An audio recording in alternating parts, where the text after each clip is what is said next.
Oh no, you should be a weatherman, because once again you've predicted wrongly. It's not a beautiful day at all, is it, Stephen? That was you two, XFM 104.9.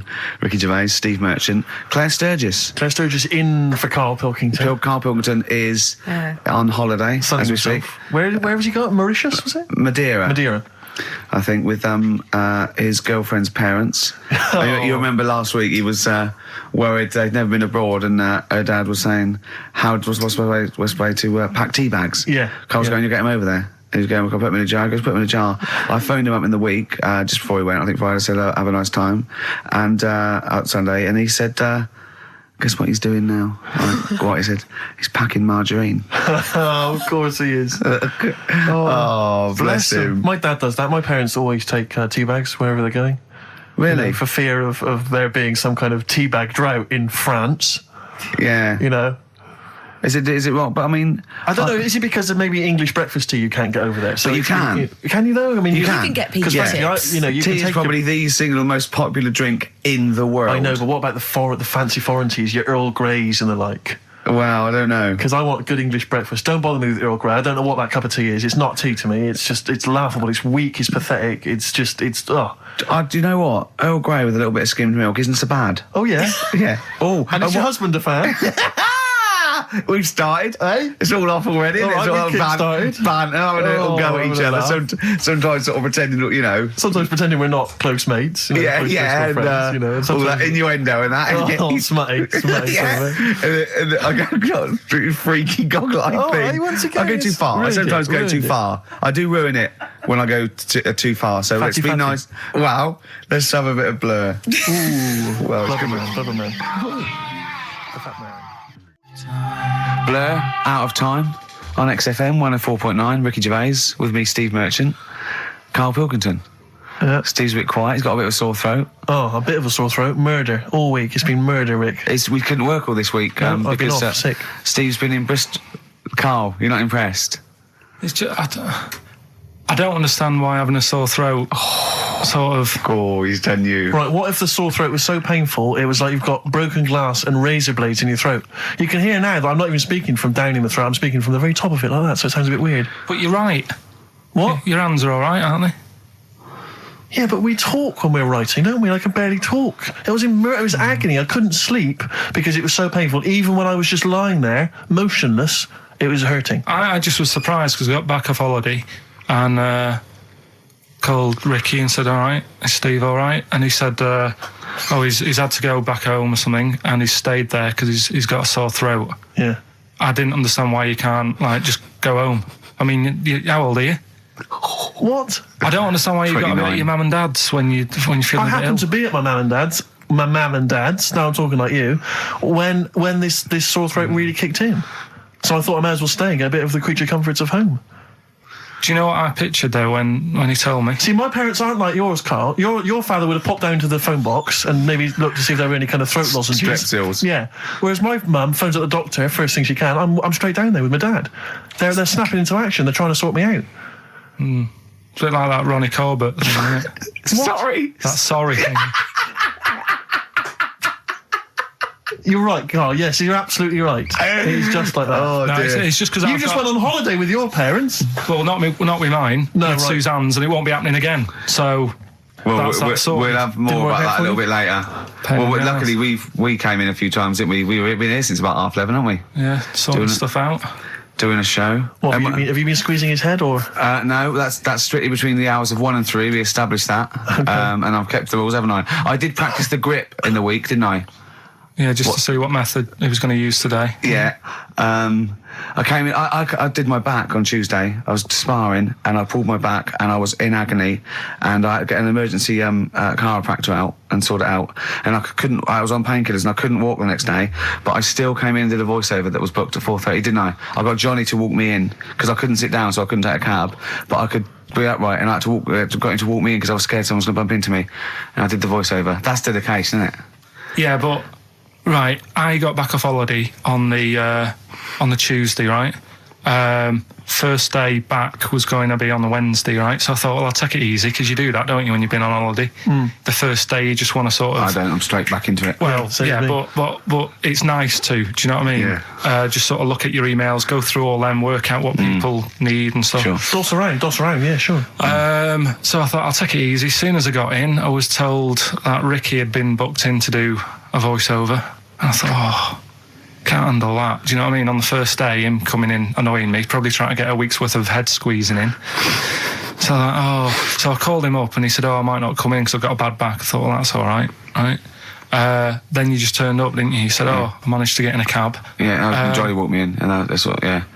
And he did the stuff, which I haven't got it here at the moment, but I'll find it on the system and I'll play you what he did. That he's been paid to do as well. It's all right. Yeah, Well, it's not all right. I had to pretend it was all right when I played it to all my bosses to try and persuade. Look, let's play that a little bit later. But now, as we're all back together, Steve, would you say the boys are back in town? Yeah, brilliant. Buy it in bottles, Richard Ashcroft on XFM 104.9. I'm Ricky Gervais, with me, Steve Merchant and Karl Pilkington. Now, listen up, right? It's the Sony Awards this Thursday. Now, for those who don't know, the Sony Awards are like the Oscars for radio presenters and producers and everything, right? So, and as you know, me and Steve, we love to win. We want to win this one. This is the last time the panel will be listening, so I want a good, clean, tight show, okay. Right? So no swearing, joking aside, no swearing, nothing controversial and nothing in bad taste, all right? Good luck out there. Aren't we a little bit buggered then? Well, yeah. So, all right, Karl? Yeah, that's all right. It's just when you say things like, make it a good one. Sometimes it sort of puts a bit of pressure on and things slip out that you shouldn't say and stuff like that. Do you know what I mean? Have you ever had that? What, when you can't? It's like, I'll tell you one story, right? I'll tell you a couple, actually. That one's just come to mind right now, right? There was a fella who my dad was going to meet. I don't know if I told you this before, right? But I have told you, when it was a party and everyone was saying, Dave's coming, he looks like Ken Dodd, but don't say anything. Have I told you? yeah, go on, what is it again? And everyone's like, right, and my dad's like, I've never met him, I wonder if he does look like Ken Dodd. And everyone's saying, yeah, but don't say anything. Yeah. Because you'll accidentally, say it. And you're unbunctious. You might go, you're unbunctious to meet you. So the thing is, when this fella turns up, he did look like Ken. My dad couldn't believe it. First thing he said, nice to meet you, Ken. Oh, no. His name's Dave. And that's the sort of thing. There was another one, right? At a station that I worked at in Manchester, right? There was this girl who worked in the newsroom, right? And she had a plastic arm, right? Right. And this presenter, nice bloke, he didn't, he's not out to hurt anyone, went up to her, sat down, was chatting for a bit, touched the arm, said, what lovely skin you've got. What did she say? I think, she's probably used to it, so she wasn't bothered. And then, right, this is brilliant. This is a sort of gaff he made on air, right? And like I say, he's a nice bloke, so he meant nothing by it, right? But he does this competition on the air, gets a caller on, right? And he's talking to the woman saying, thanks for calling in and to play, I don't know, what have I got in my pocket or whatever they used to play on the show, right? And talking to the woman, in the background there's this noise, right? Like, like that, right? So he's talking and he goes, have you got a pet parrot? She said, no, it's my Down syndrome kid.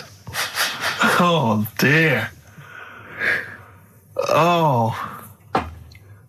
The thing is, awards don't matter. No, I don't think so. Play record? I don't think so.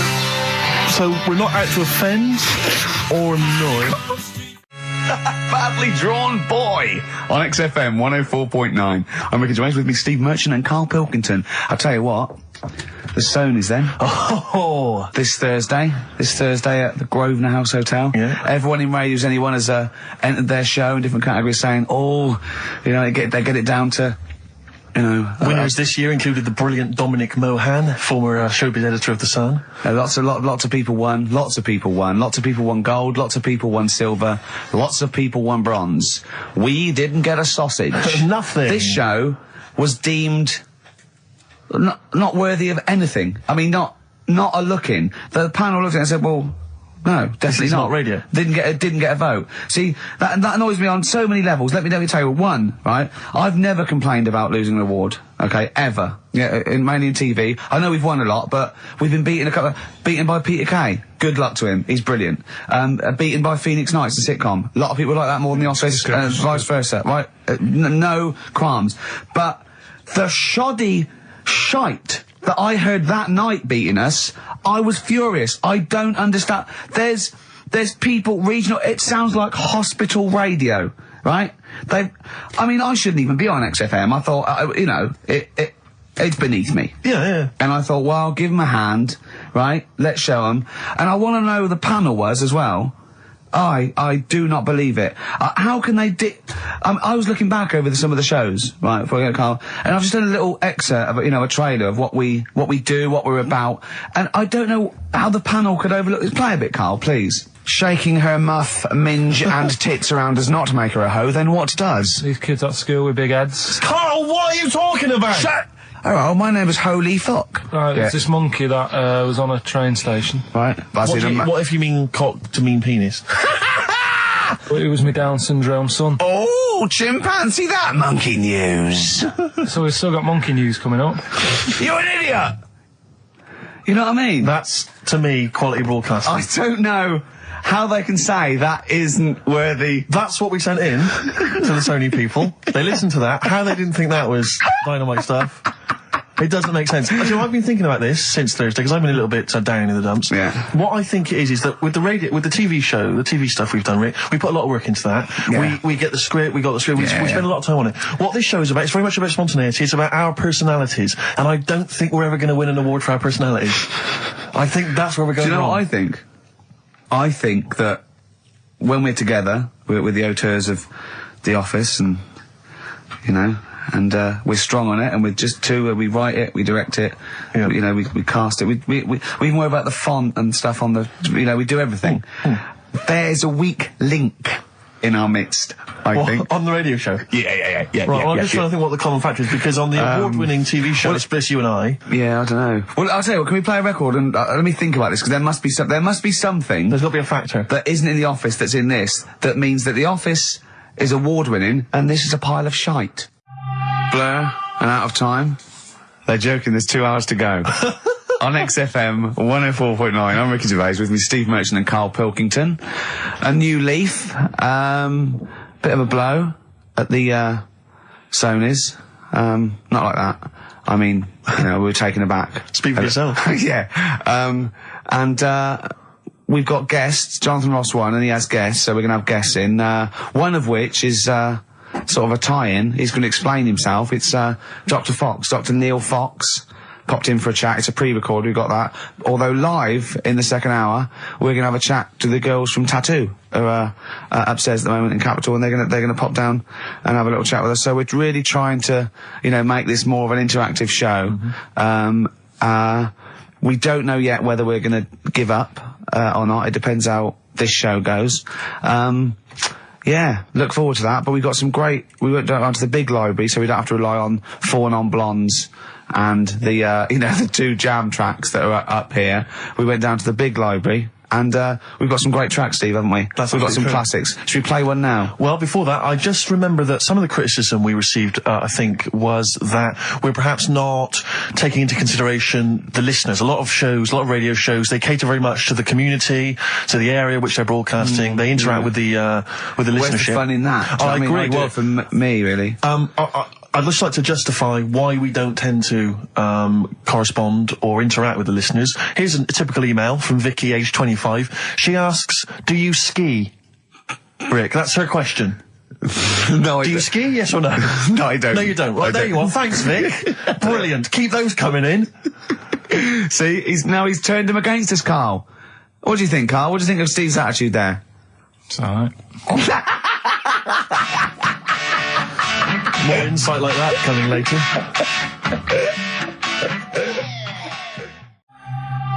Blur, Out of Time on XFM 104.9. I'm Ricky Gervais. With me is Steve Merchant and Karl Pilkington.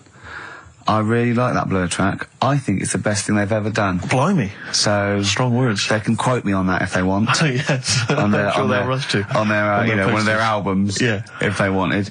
Well, listen. You're lucky I'm here, Steve. Okay. Right? You can see, you know something's happened. I've done my back in again. Right. I've got a special chair in here. I'm in agony, and I'm on the strongest painkillers I can get. Right? Okay. I feel a bit. Karl, I had to call Karl up today and say, look, I don't know if I can make it in. Can you come and get me? He came over to my house. We got in a cab and he got me here. Right. While he was round my house, Jane showed him sort of camcorder footage of how I actually did it. Of how you hurt your back? And I wanted Karl to tell you, because I was actually worried that if I didn't turn up, what you'd say to me. Yes. What was I doing, Karl? Right, so I get round to his place, right? Says, right, hit play on the video, right? Have you ever seen a gorilla having a fight? I think I have, yeah. It was like that. Him and his mate round at his place last night decided to sort of have a bit of a wrestle. Yes. It went on. I mean, how much footage? Honestly, it was like a scene from Women in Love. Yeah. We'd done about 5 fights. We had to stop at one point because his arm was bleeding. You'd had about 5 fights? Yeah, well, we were wrestling. We were doing wrestling, right, in the just behind in the lounge? Yeah. Well, we were on our knees and then sort of like doing, you know, and I kept winning with an arm lock. Right? Yeah.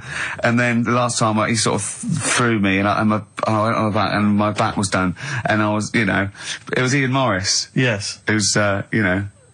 Yeah, isn't he the commissioning editor of comedy at Channel 4? yeah. And the funny thing was that we'd had lots and lots of wine, and we went. You surprised me. Yeah, right. And we went, come on. I'm gonna film this. And the time we filmed, I said, film this, and Joe went, oh, right. And I took my shirt off. So I'm there, and you can just hear slapping. Oh, why? Can I just ask though? I mean, it's a Friday night. You know, you have a couple of drinks, you know, some intellectual conversation. Yeah. How does it get round to? Do you fancy wrestling me? Well, and having it filmed. Well, it was on the couch, but I kept sticking my socks in his face to annoy him. Right. Yeah. And then he hit me on the shin, and I got sharp shins, and it hurt. And I was going, I'm going to smack your face, and he's done kickboxing. And it's that thing like, you sort of joke, and they go, come on then. Yeah.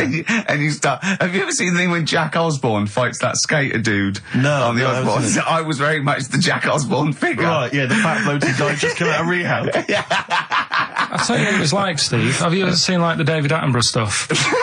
Where, like, a tiger will be ripping a deer's head off, and you think, why doesn't the camera crew stop it? Yeah. You sort of watch, you're thinking, why was Jane Why just is letting she not this happen? stepping in and intervening? Yeah. And the thing is, she said, right, you've seen enough, haven't you, and stopped it, so I don't know how much footage you got. It wasn't much. But because your lounge is not huge, and there's not much space between the back of the sofa and the table. It doesn't need enough. It was just a pin or a submission, so it was all over with like one of us throwing the other one on the back, arm And locked. how does it, I mean, how do you start with a wrestling match? Are you both stood up, or you all... No, on your knees, and you sort of like go together like ratting seals. Yeah. Oh dear. Like a giant walrus. It's not gay. Play a record. Could we put that online? Could we get that on the web? That I would love to see. Better Rod Stewart? Yeah. Just because. Jane's Addiction are back then. Yeah, excellent. And so are we. Indeed. Alright, I'm Ricky Gervais, with me Steve Merchant and Karl Pilkington pressing the buttons on XFM 104.9. Well, I'm looking forward to today. Because not only have I got, you know, a bit of Bowie, a bit of Springsteen, Mock the Hoople, Pretenders, R.E.M., an Elton John classic, don't laugh, right? But we've taken Dr. Fox's advice and prepared the show, and I've got a big list here of amusing observations. Coming up after the next record, a funny observation about describing your looks. Brilliant. All right? Oh, before, I just to say, Rick, I just had an email. Beach Buggy, your last chance to see them on Thursday, 1st of June, alright? So, don't miss out. The Garage, 9:45. It's your last chance. Beach Buggy. Well, I know that must be some people's favourite record, Steve. Well, it's certainly one of mine. Thunder Road, Bruce Springsteen. I won't hear a bad word said against the boss. A lot of people dismiss him, as we said in the past, as being some kind of stadium rocker, but you can't listen to a song like that and not be moved. Surely, Karl. It's alright, yeah. Brilliant. A passionate man. Yeah. What? So, Karl. No, it's right. So, there's certain songs like that was alright. It didn't sound anything... If it wasn't Bruce Springsteen, if someone new came out, something like that, I'd go, yeah, it's all right.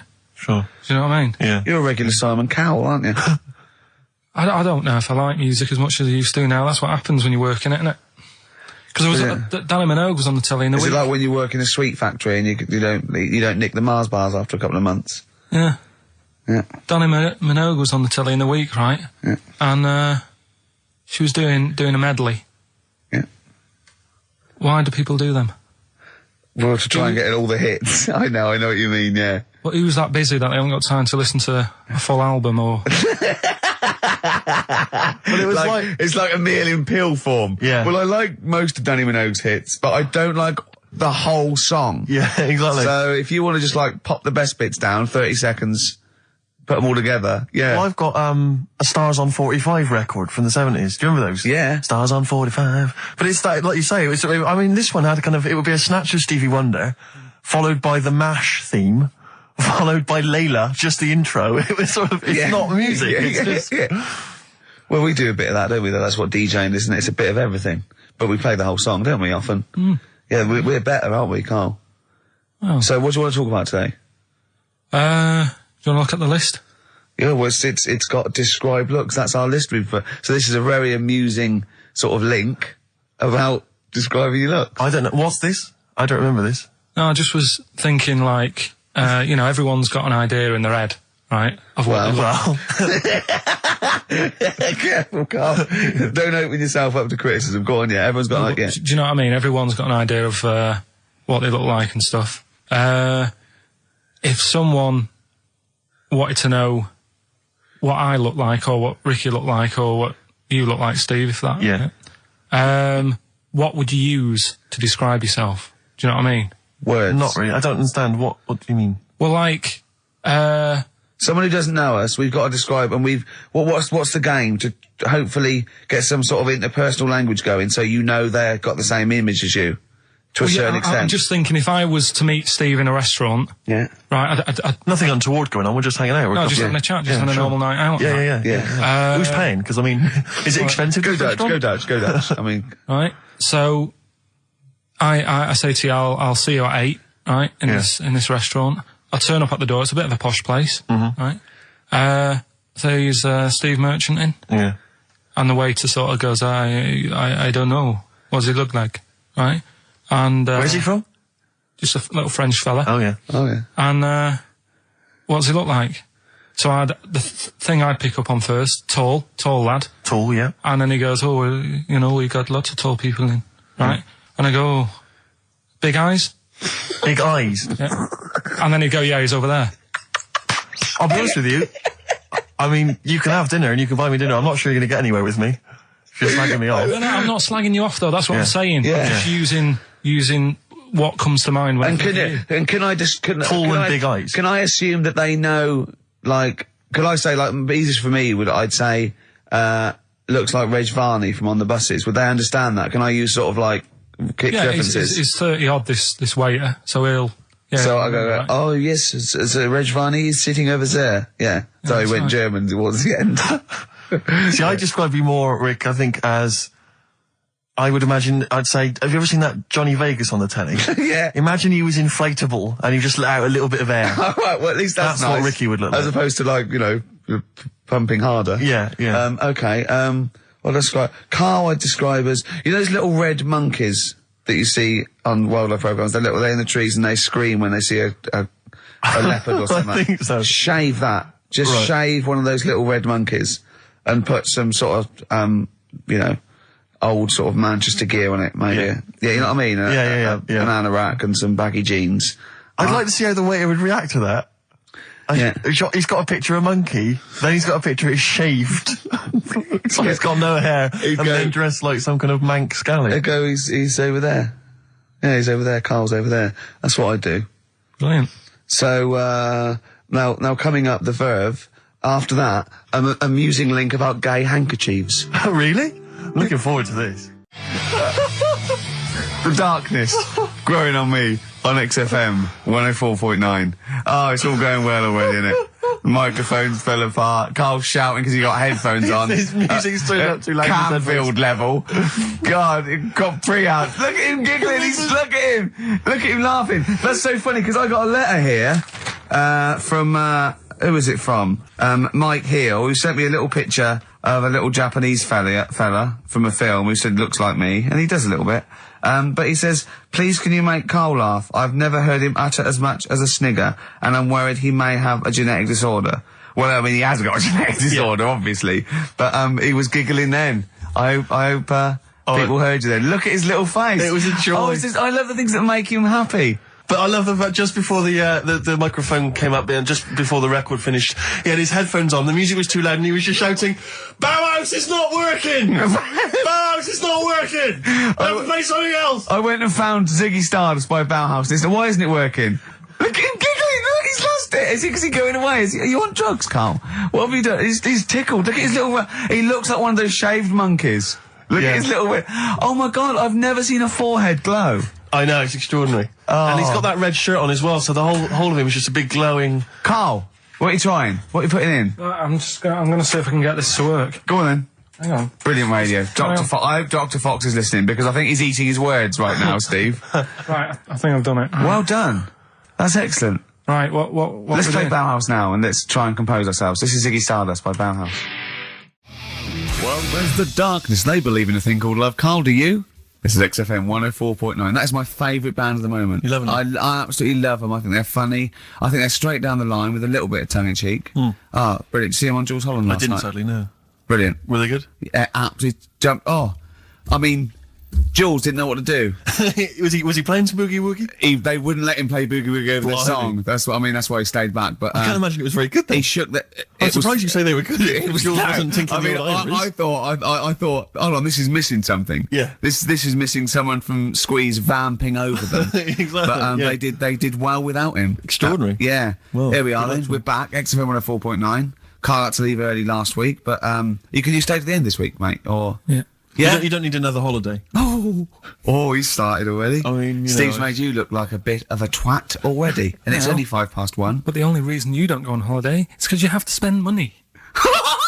Oh, and he's gone straight back. Well, He's gone straight back. I can't come back to that. Oh, it's just dynamite. It's just absolute. That was searing. The last holiday Steve had, he sort of found a third world country so he could live like a king for a week. It was Cuba, wasn't it? Going to Cuba, amazing. You can almost rule the place. If it weren't for Castro, I'd have been in charge. Kind of cash I was flashing around. I mean, they do anything for $1 over there. It's extraordinary, literally. I mean, it's amazing. Yeah. Oh, definitely. And I went to Kenya before that. So he thought, and the prostitute said no. You were going. Yeah, well, it was $2. I mean, I'm not made of money. Do you have a good holiday, Carl? Yeah, it was all right. It's all right. Went down to Cornwall. Now you're going to the monkey some odd sanctuary. people down there, Steve. Well, don't look at me. I'm not from Cornwall. Well, you're from that sort of area. Well, not really, but never mind. Genetically, he means. Right. They're weird. Well, you must have slotted right in. What are they weird? What do they look like? Just all sort of odd people. A lot of old people, but not just old, sort of messed up old. What do you mean messed up old? You can't just say that. There's. There was a woman with a funny neck. Okay, in what way was it funny? What did she have a funny neck? If you were writing an essay, you wouldn't say there was this woman with a funny neck. How would you describe it? She sort of had her head like pointed down all the time. Like Don't do it. It's his radio. no, but just for you, I do like that. Yeah. Walking about like Yeah. Okay. Right. So brilliant. that. I don't know. I was saying to Suzanne, what happened? You know, what do you think? Because Suzanne knows everything. That's the good thing about her being with you. You just ask her what happened to her, and Suzanne goes, "Carl, I don't know. Yeah. I haven't been here before." Suzanne, your girlfriend, or mummy as you call her. Oh, sparks are flying. Yeah. I got a little bit of chocolate. Can you just lick a tissue and wipe it off? Oh, She said it might have been like because back in the olden days they carried stuff on the. the olden days. What do you mean the olden days? This woman was probably what, 50? No, she looked about 70. Yeah. But like I do on Cheeky Freak of the Week, right? I always turn it round and we get like something good out Something of it. positive, yeah. I said to Suzanne, I bet she finds a lot of money. Yeah. Always staring at the ground, yeah. Oh, So dear. it was always good. So, you're Maybe back. she just had new shoes and she was admiring them. Yeah. Did you think of that? Before you point the finger and judge? Or a necklace was too heavy.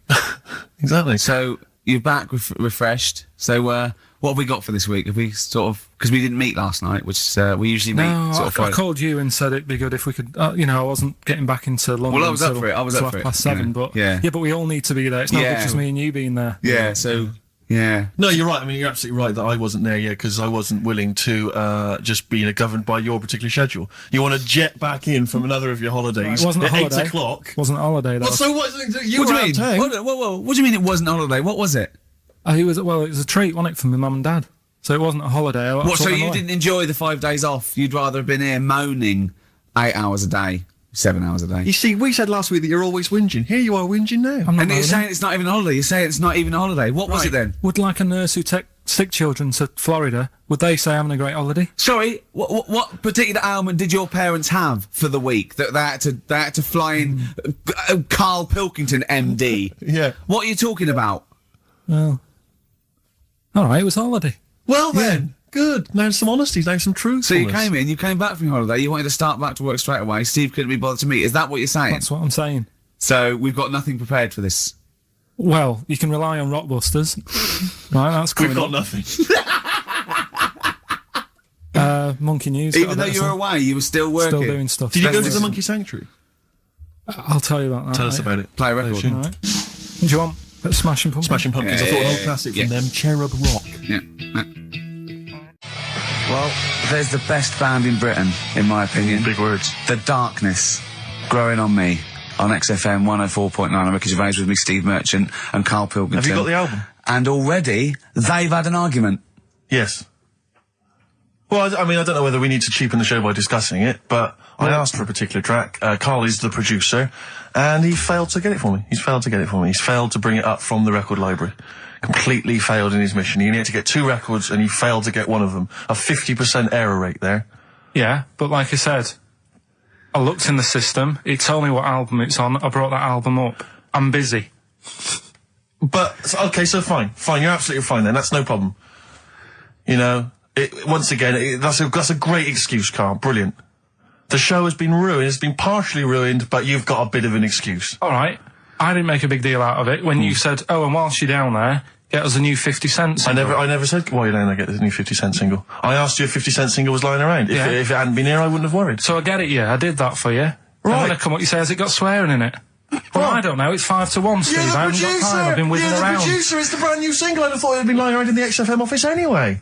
But I don't have time to sit around listening to music. Sure, well, yeah. Right? I know that you have. Now you've got an iPod that can hold 7,500 songs. I don't know when you're going to get round to loading all them on, but I haven't got the time. Sure. Busy. Yeah. Fine, okay. No, that's a perfect excuse, Karl. Well done, mate. Right. I just hope that I never have to depend on you in a real emergency.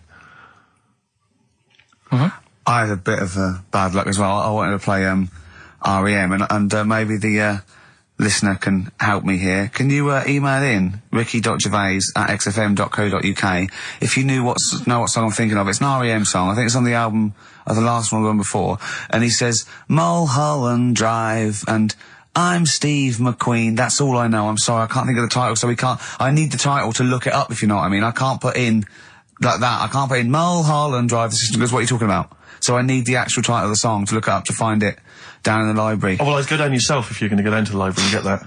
I wouldn't send Karl, because... Ricky.gervais@xfm.co.uk. But if he wanted to, he did have time, because he came in at 1:20 rather than 1:55. Yeah. No, I told you about that record that I wanted it yesterday, didn't I? So you had 24 hours notice. So that's not really an excuse, is it? But I did find one of my favourite songs of all time, which is Bones off the Benz album, and it's Radiohead on XFM 104.9. And here it is, because you gave me lots of time to find it. So. Sure. Yeah. Could have brought it in himself. No swearing in it. Oh, proper rock band. Best band since Thin Lizzy. The Darkness. Well, big words. Growing on Me. XFM 104.9. A bit rash, I think. R. Gervais, S. Merchant, K. Pilkington. With a little bit of that. I know for a fact, that Steve is getting a little bit sick of Karl's attitude. Oh, his attitude's appalling. I quite like it though, because it's straight away friction, and he's sort of like, you know. To be fair, I genuinely don't think I'm the culprit in this. I think I come in and I just ask him a simple request. Yeah. And immediately on my back. Whinging, moaning, whining. I mean, I don't know if there's any evidence Well, it's funny you say that, actually, because in a survey, it came up this week, it's quite extensive. Mancunians take more sick days than anyone else. Mancunians take more sick days than workers in any other city in Britain and Ireland, according to Manchester-based employment firm. Survey by Peninsula found employees in Manchester take 11 sick days per year, whereas closest rivals Edinburgh and Dublin take an average of 9. Liverpool, Newcastle, Birmingham and Cardiff, only 8. Is Reading mentioned there? Or no, Bristol? it's not even in there. They don't take days off. London is only 7. So the point is, I mean, I don't know if you can take anything from it, but if you're an employer and you had a Mancunian and a Liverpudlian and they were equal on everything else, but you really couldn't afford them to be away, Liverpudlian's going to probably be away for 8 days. Sure. The Manc's going to be away for 11, phoning in sick. And so what can you? I mean, just analysing the data there. What would you extrapolate from that? I really don't know. I mean, call in if you've got any clues, or email us in if you've got any. I don't know why they. I think maybe. I don't know. Mancunians. I don't really know many people from Manchester. Well, I only know one, but I know he was off sick because he put on wet trousers and he got a cold, I think. Yeah. Well, he just said he was. Didn't come in for. Yeah. He left early as well once. Yeah. But I don't know. I mean, that's the survey. I don't know. I mean, it's evidence because it's statistics. So there you go. It's guaranteed evidence that's proof. Any thoughts on that, Ricky.Gervais at xfm.co.uk? I mean, oddly enough, you're from Manchester, Carl. Yeah, I am, yeah. What are your thoughts on that? On what, sorry? No, on the survey. Wasn't really listening. Sure. Well, Mancunians take off more sick days. They call in sick. I mean, presumably spuriously. Yeah. I mean, because they've got the same body. They're biologically the same, so... they're obviously making up their life. Yeah, some of the days. Maybe they're just the 3 extra they're making up. Yeah, they're moaning. Probably because we work a lot harder than the others, so we're tired, so you're sick, so you need time off. Probably. Seems unlikely. I mean, the Scousers, to be honest, take them on, let them work in your office. But you know how many computers are going to go missing? Right, that... So offensive. Is offensive. Right. This is a survey that proved. You just made that up. You just carried on the myth that Liverpudlians thieve. Now that's not true. That is not true. Well, it's not. Well, some of them do. There's been no survey that you're more likely to thieve if you're from Liverpool than if you're in Manchester. So that hasn't been proven yet. So all I've got is the evidence from a survey of, I think, 3,500 people. It's proof that Mancunians take off more sick days. XFM 104.9. This is April Come She Will by Simon and Garfunkel. Okay, let's have a great show, everyone. Oh, yeah, good luck. Good luck. Right, that was Jane's Addiction, Just Because, on XFM 104.9. Right, everybody up, let's give them a great show, yeah? 2 hours of, fun chat. Let's keep it, let's keep it cutting edge. Let's not be too, I mean, that's what the listeners of XFM would, oh no, it isn't, is it? No, because, hold on, wait a minute, because we came in yesterday and did this little skit, didn't we, where we bleeped it out. We were a little scared. She was quite annoyed, it was quite controversial. Carl called me last night and we're not allowed to play it out. But we've been censored. Yeah. Interesting. Yeah. So it's a cutting-edge alternative station. Wants to push the boundaries. Wants to be thought of as rock and roll, a bit punk rock. Yeah. Because I said something about the radio authority. I bleeped it out. What I called them. Yeah. But couldn't do it. Done it before. Censored. Couldn't do it. Censored. Carl agrees though. What's your thoughts, Carl? You agree with that? Yeah, I agree. Yeah. Why? Well, what's the point? Well, it was funny, wasn't it? And it wasn't offensive. Not really. It's not some of the best stuff that would have ever gone out on this show, but, Right, what are you putting up against, exactly? Cheeky Freak of the Week? Well, that springs to mind. Yeah. Rockbusters? But I mean, the thing is, the things that you have put out there, I mean, we better be really careful. Who's worried about complaints? I mean, it's not just swearing, is it? It's taste and decency and everything. Yeah. So, we can't laugh about the disabled anymore in the Cheeky Freak of the Week. Can't do stories about elderly relatives with genitals looking like a split tennis ball. Can't do your dad putting a child with learning difficulties in a bin. So, what should we just play music? I think that's all it's going to have to be, yeah. Play a record. Accidents Will Happen by Elvis Costello on XFM 104.9. Carl's a little bit stressed, but it's not his fault. It was the boss that overruled him. He came along. What did he do? He heard you listening to it. Yeah. What did he say? He says, what's that? I said, it's what Ricky wants to play out tomorrow. Yeah. And he said, well, can't go out like that. Too many... But they're all bleeped. We bleeped the swear words. Yeah, but he didn't want it to go out. I mean, you got to remember, right, you came in yesterday to have a chat about what we're going to do. Yeah. One of the topics that I said, let's talk about, which I came up with, was... Let's talk about swearing. No, you said you never had a problem with swearing, which is normally... Yeah, that's right. And then we did the thing about, isn't it funny that you can... The thing about you can bleep a swear word by taking out the vowel. So we were going, so it's the vowel that's offensive, and we did a little sketch around that, and then ended, you know, and he wanted to completely obliterate the word in the end, didn't want to put the thing in that we said about the radio authority, which I think it was valid and wouldn't have got a comcomplaint. Yeah, but at the end of the day, he's the boss, and what he says goes, doesn't it? Sure. So, yeah, I was just going to say, right. But what you got to remember is what he also said is if you want to pay the 70 grand fine, then go ahead and do it, Steve. There wouldn't be a 70 grand fine there, would there? Well, you don't know what it'd be. But will you pay it? Will you pay for my mortgage? Will you pay for his mortgage? Will you feed his kids? He wouldn't be fired. What do you mean? Well, I tell you what, if it's not a fine, we'd lose the licence, then we'd all be fired. Right. When you're sat Do you at home. seriously think you'd lose the licence for that sketch? Well, does he really seriously think you'd lose the licence for it? It is not the worst thing we've ever put out or done or ever will do. Yeah, but it's the fact that he said don't put it out, and you're like, you know, throwing your toys out the pram. I want to say it. How old are you? But you still want to put swearing out. It's a discussion about the radio authority and the way people are interested. Yeah, but leave it. Let's Don't move get on. annoyed. Yeah, but I'm annoyed because you've been at it since about 12:30. I know. Well, I like to get in early to plan the show. Yeah, but there's been no planning. So, to be honest, I'd turn off today, anyone listening, because there's nothing. Carl, there's never anything. There is. There's sometimes some good things, but today, seriously, I'd leave it. Something half decent that's been on this show. Loads of little interesting topics. Go on, I can't remember any. Right, gays in toilets. Yeah. Not particularly interesting. Fascinating to you, perhaps. Right, well, I'd prefer to hear that than just a load of swear words. Well, we wouldn't have heard any swear words. We'd have heard some bleeping. Right then, so that's entertaining, isn't it? Load of bleeps. It's just because you don't want to stand up to your boss or say anything. Don't get annoyed with us. I'd stand up to her if I agree with what I'm arguing about, but I'm not falling out with him over some crappy thing you want to play out. Don't say crappy. Well, it doesn't matter, because I'm not here next week, I tell you that. I've canned this in. Don't say so crappy. if Andrew is listening, don't someone else say can be here next crappy. week. Play a record. We apologise for the word crap. That's out of order, we should be. Tom Petty and the Heartbreakers, Breakdown, and that's for Karl's behaviour last week. Karl, you seem to be a little bit happier. Last week, I mean, we were worried about you.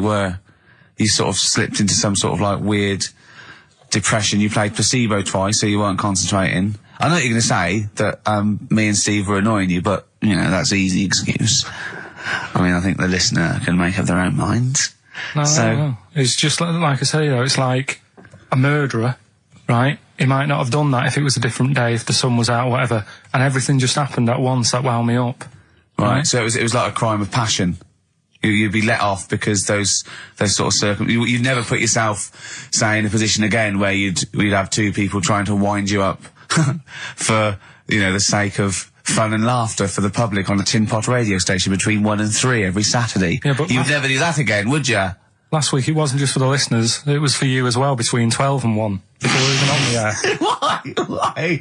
You were winding me up then, do you know what I mean? Having a discussion. It's alright, I'm used to it, so it doesn't matter. But I found out that I can't do this job anymore, I can't do these sort of jobs where you've got to be happy all the time. Well, you don't have to be happy all the time. No, you do, You really. forget that for the... Yeah, but I can't. Do you know what I mean? I've got things going on in my head. And do you think when Bobby Davros had a bad day that he doesn't go on stage and give 100%?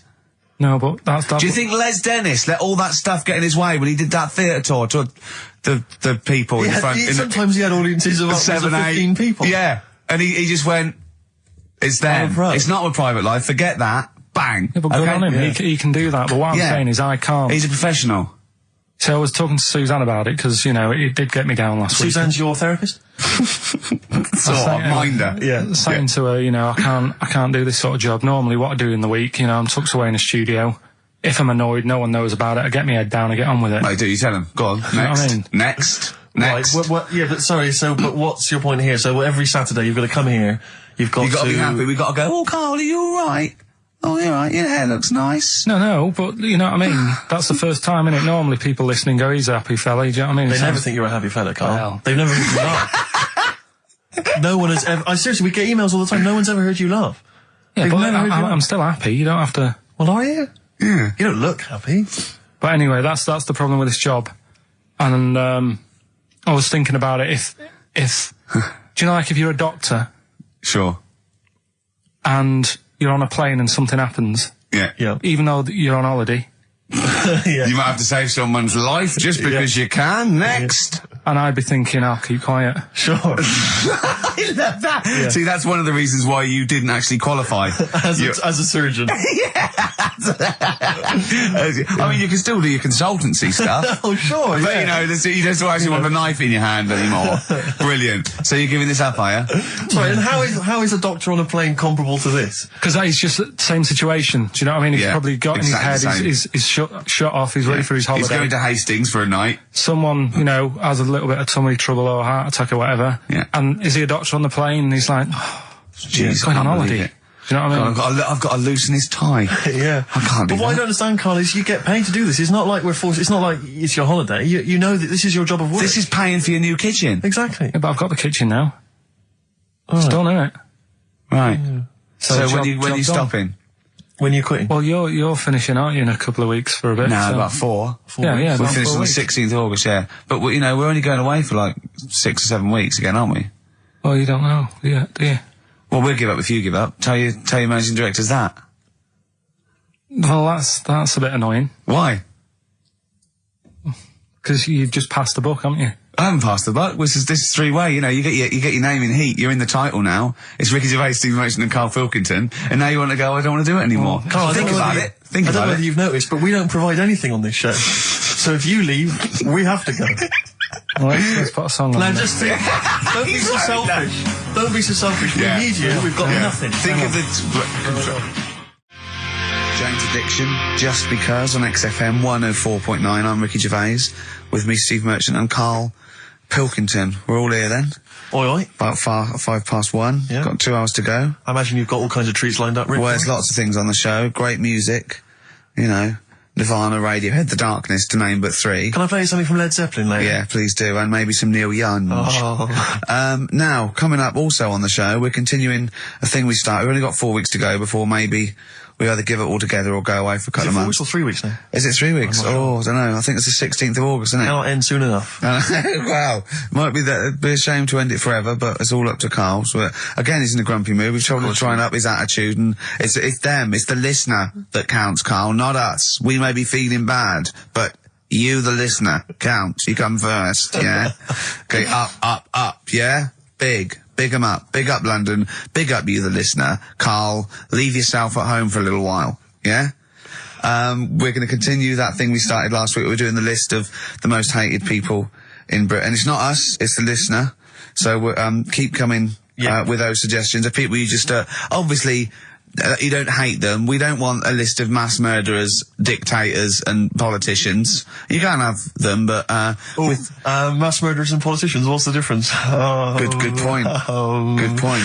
Satire. Satire, yeah. No, we're doing some jokes like that as well, aren't we? Satire like that. We're trying to get onto Radio 4. Trying to get on there, yeah. And if there's any kind of amusing show that perhaps takes a sideways look at the week's news, and they need new people. If there are any Radio 4 producers who have been knocking around for about 12 years with the same old hacks and they're desperately trying to get on telly, they want to give us a call. We're not interested. No. We've got bigger fish to fry. So if people that you hate, minor celebrities, people on TV, pop stars you don't like, email in ricky.gervais@xfm.co.uk. And I'll tell you what, then we'll do like the Channel 4 do. Then we'll give you the sort of list of the top 10 at the end, and you can vote within that top 10. I'll tell you the ones out in front. Could we wire up some kind of premium rate phone line so that we make a fortune? We can't afford it. But when you email in, if you could also maybe send us a lottery ticket, then, you know, we make something out of this. The ones in the lead, I'll do in no particular order, but these are the ones way out in front at the moment. It's Chris Moyles, Robbie Williams, Chris Tarrant, Davina McCall. Interesting. I'm sort of surprised at, but I know that it's probably just I think she's just been on TV too much lately. Yeah, that T-shirt annoys me. Big Mother. Sure. That annoys me.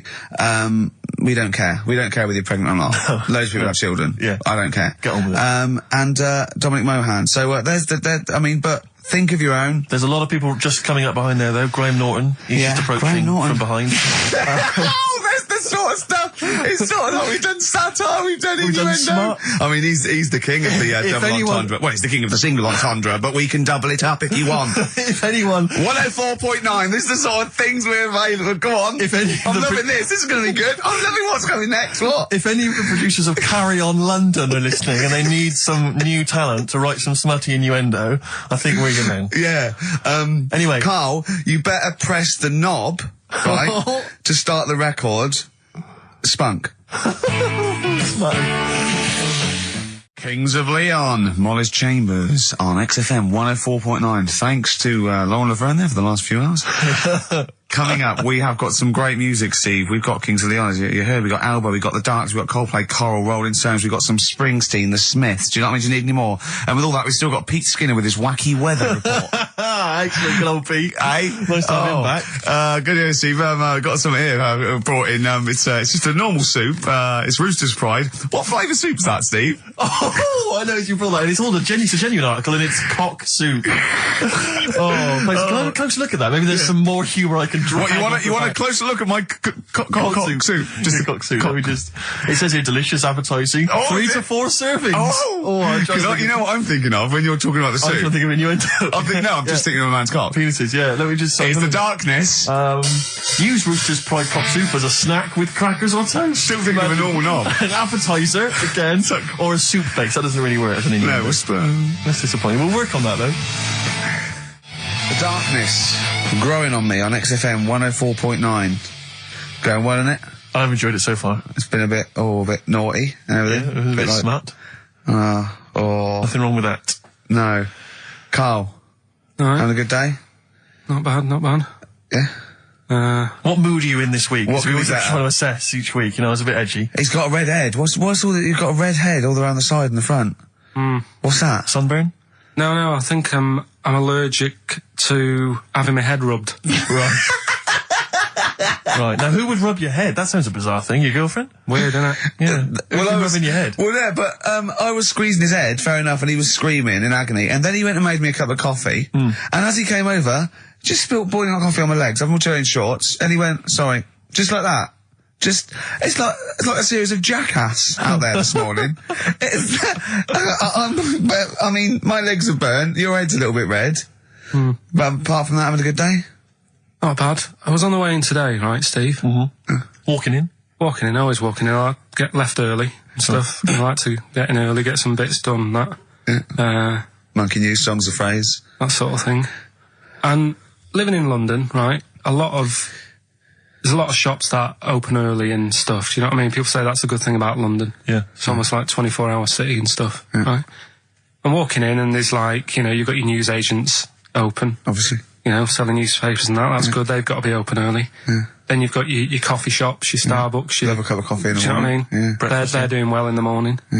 Then you see like the odd restaurant and you think, well, maybe they sort of got the doors open, but they're preparing for lunch. So you think, fair enough. Yeah. I'll let that pass. Yeah. Carrying on walking down the road. Bondage shop. Open. Sure. About 10:30. Yeah. Busy, was it? There's a couple in. Really? Some good offers. About 10:30 for a bondage shop. I'm assuming if you're into bondage, though, you stock up at any time, day or night. I mean, you don't... Yeah? Well, I assume it... I suppose you get up and you go, I've got nothing on, I need to be a bit tied down. Yeah.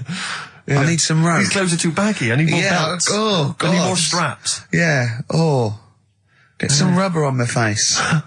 Weird, though, isn't it? What were you doing in there? So just having a browse. But, it's a bit worried really, because the things that I've noticed this week like that's probably a little bit small. You've brought your soup in. I just found it out there. Sorry, yeah. It is Rooster's Pride, cock soup, noodle soup mix, chicken flavour. But I mean, do they not know that is obviously just going to be used on the Graham Norton show and Chris Tarrant when he's doing his show abroad? Yeah. I mean, do you know what I mean? Well, how could they call it cock soup in this day and age? I don't keep saying it. Well, no, it's fine, because you can say cock as long as it means the male, we've done this. Oh, do you mean the chicken? Yeah, look, it's a picture of a chicken. Yeah, sorry. What did you think it meant? No, I don't know, I thought it was in my head. Okay. Sorry. Yeah. But, there's something else that's a bit sort of... A bit blue? A little bit blue, but then it's real as well, do you know what I mean? Well, it's that a problem. excuses it. Go on. There's a programme. We couldn't have said the cock soup if we'd made it up, but because it's real, it's fine. Yeah. We also couldn't have said the cock soup if we'd have meant a male penis. Thankfully, we don't. So. We mean a little chicken. You go on. This programme was on. I think it was Wednesday night, something. About this little lad. Yeah. It was a fella and a woman. At the same time. What do you mean? Like a cartoon with a secret identity. by night. What do you mean? He had both by sex? day a boy, by night a woman. He had it all. What do you... Sorry, wait. So, So he had male and female genitalia. Yeah. So what do you call someone that's born like that? Weird. Yeah. What's the term for it? Go on. You know it. We've talked about it before. Aphrodite. Really? So close. Hermaphrodite. Yeah, hermaphrodite. Yeah. That's weird, though, isn't it? Yeah. And he had the ball. Yeah. And he had the... Well, what happened was he was born, right? Obviously. And the doctor said, there you go. Lovely little boy and girl. So the mum was like, what? So he said... No, I don't think the doctor was sarcastic. Yeah, what? I don't think the doctor was sort of dissing them. Yeah. There you go. What do you mean, doctor? I'm gonna have a look.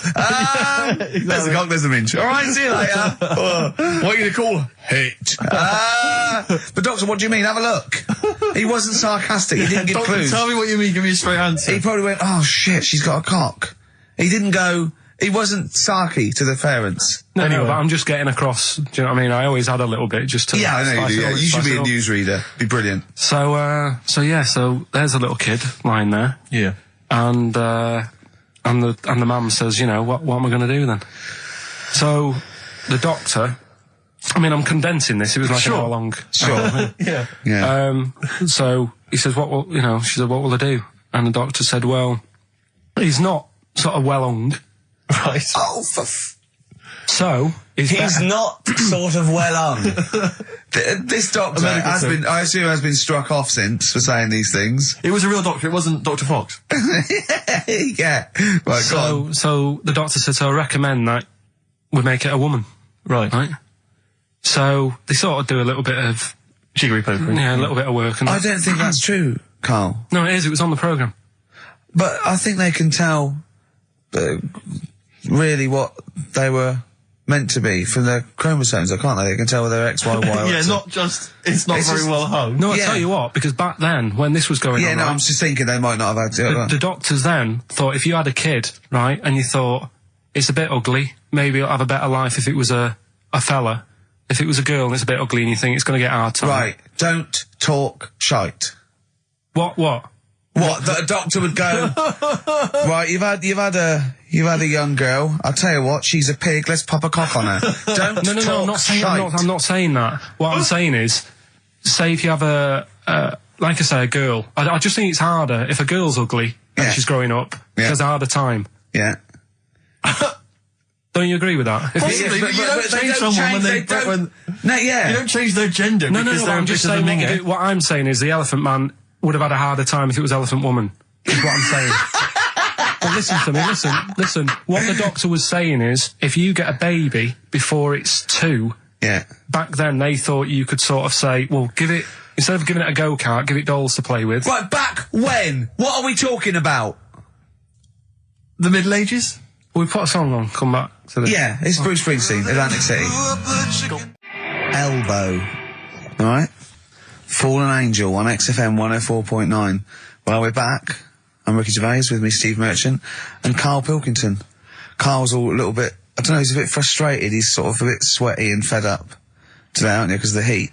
It's too much, though, isn't it? He was taken out, he was sort of wanted to fight. You know, he doesn't usually like to fight. I sort of like lead on him and try and rub his head. Yeah. But today he was sort of leading it. He was sort of like getting a little bit, and if I didn't know better, I would have said it was sexual frustration. Well, I was like watching, Rick, if you don't mind me saying, I was watching, not in that way, just watching. It was sort of like he was going, oh, I want to hit you, and I was thinking, does he want to hit me, or does he want to do something else to me? Exactly. What were your thoughts, Carl? Exactly. I mean, I saw him sort of wrestling with you on the floor, and you clearly weren't enjoying it, but he was really Yeah, loving what was it. that going on? What's the change? Why are you suddenly sort of... Well, what are you trying to say? No, I'm not. I'm just saying it was weird that you suddenly, it was like you were, oh... You're dunno. saying a bit gay? No, Is that what you're saying? no, but what was... Suzanne accused me of that in the week. Why? For being a bit gay. She said, I'm sure you're gay. Why? Just because I was moaning about stuff. She said, oh, you're a drama queen.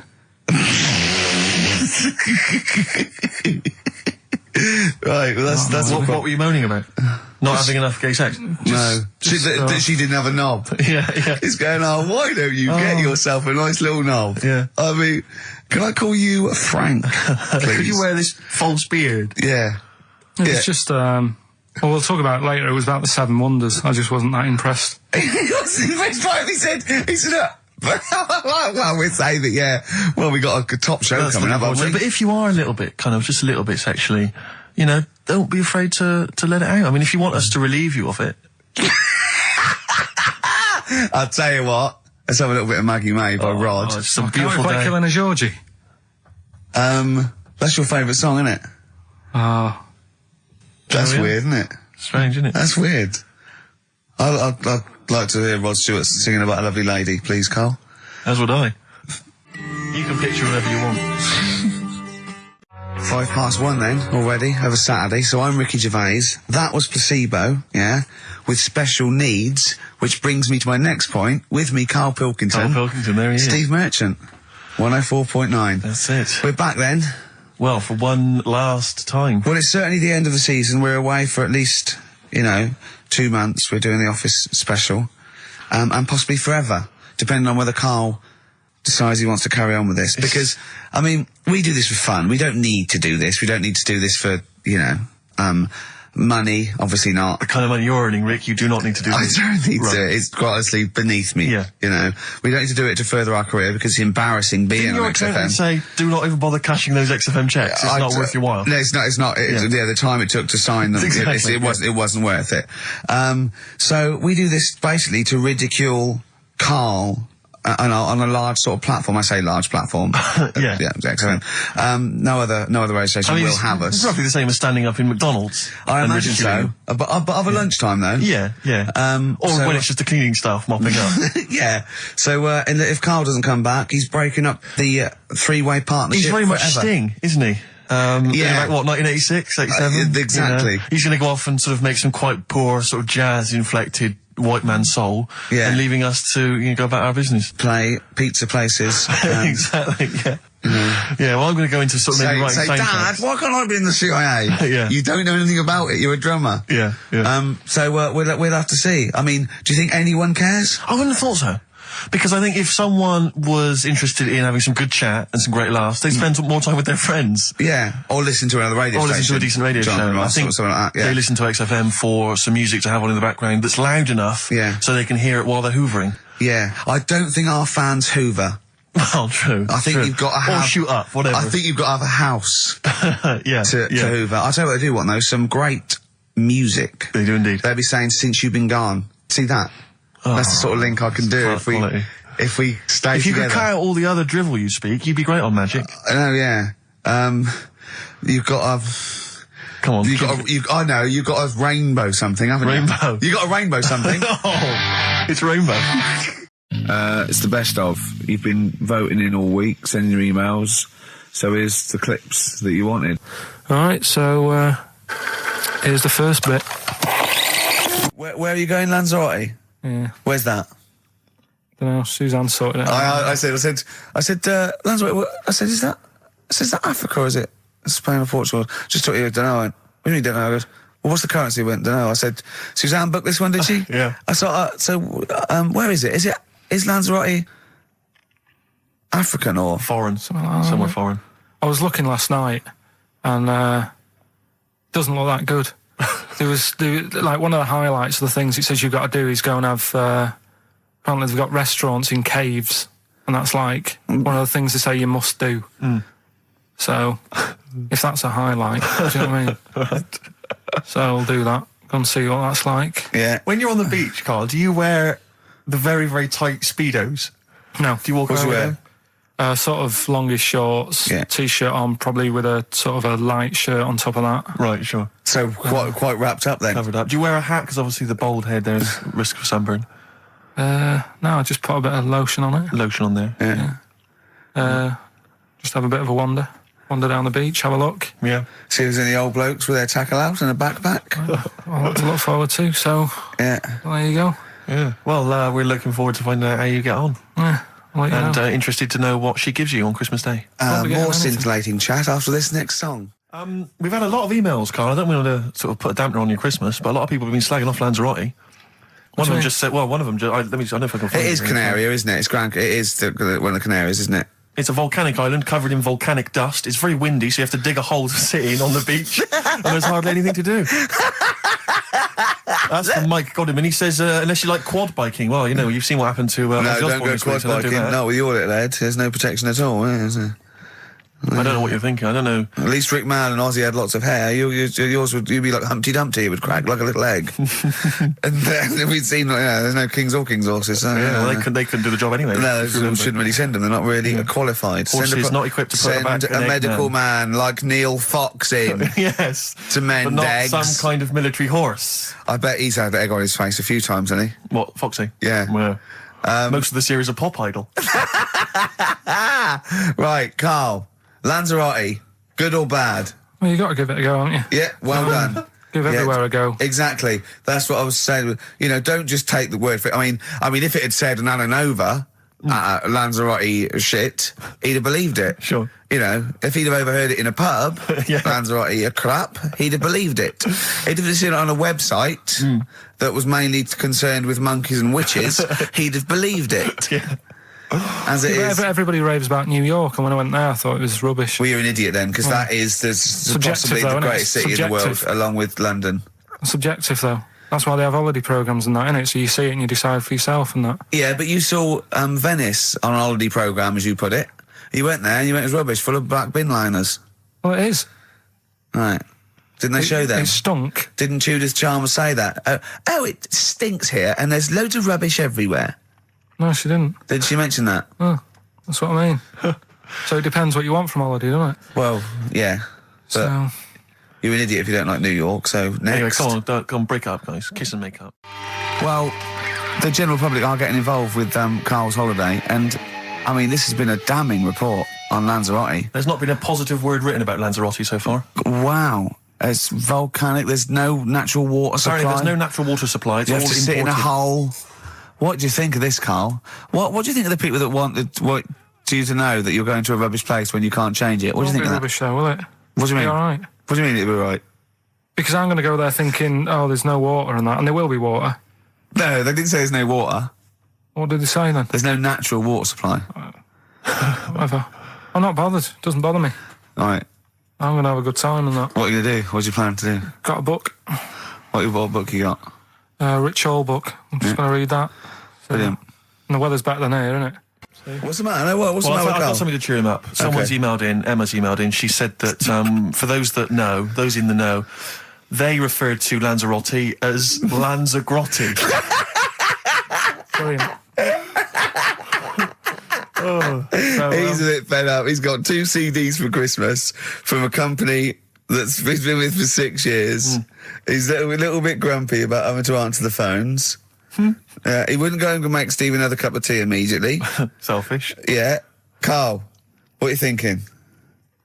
Nothing. Go on, what were you doing? Come on, Carl, you're getting paid for this. Project. Out. We'll take one of those CDs away. All right. Man grows penis on his arm. I mean, why never people are understood constantly losing their penises around the world? I've no idea. But why on I didn't the realise it arm? was a bit. What do you there mean, was why on such the an arm? epidemic. It's just a graft, isn't it? Yeah, but put it on like your buttock or your side. Not you can't wear a short sleeve shirt. Why did they've done that before? I don't understand it. Why not just graph it onto the side of your leg or something where it's high up, close to where it should be? I don't know. To get it used to the environment. Like when you were like release a duck into the wild. I've never understood that. If there's a doctor, again, we had a doctor last time, if there's someone who can let us know why they put it on the arm. So they can keep an eye on it, presumably. He's not going to work with this knob on his arm. He's probably in a hospital bed and under examination. Right. So what do you think? They pop the knob on the arm, say, come back in 3 weeks. What do you do, by the way? I'm a mechanic. Keep the knob, keep the long sleeve shirt, because the blokes go, why have you got a knob on your arm, mate? What are you talking about? He doesn't go back to normal as a teacher. Sir, what is it? What is it, Simpkins? You got a knob on your arm. No, don't worry about that. Do your maths. What do you think this bloke's walking around with a big knob coming out of his arm? Why on the arm? So they can keep an eye on it. So it's not But if he's in bed, just get him to not put any undies on or whatever and just have a little sly look at how it's going. Even in hospital, if you're in a shared, little hospital room, people going, oh, I've had heart problems, what's your problem? He's there with his arm out. He's got his knob out. Yeah, but I don't think it counts as indecent exposure when they're grafting a knob on your arm, sticking that up the bed. Imagine if he's driving, he's just got it out the window. People driving by.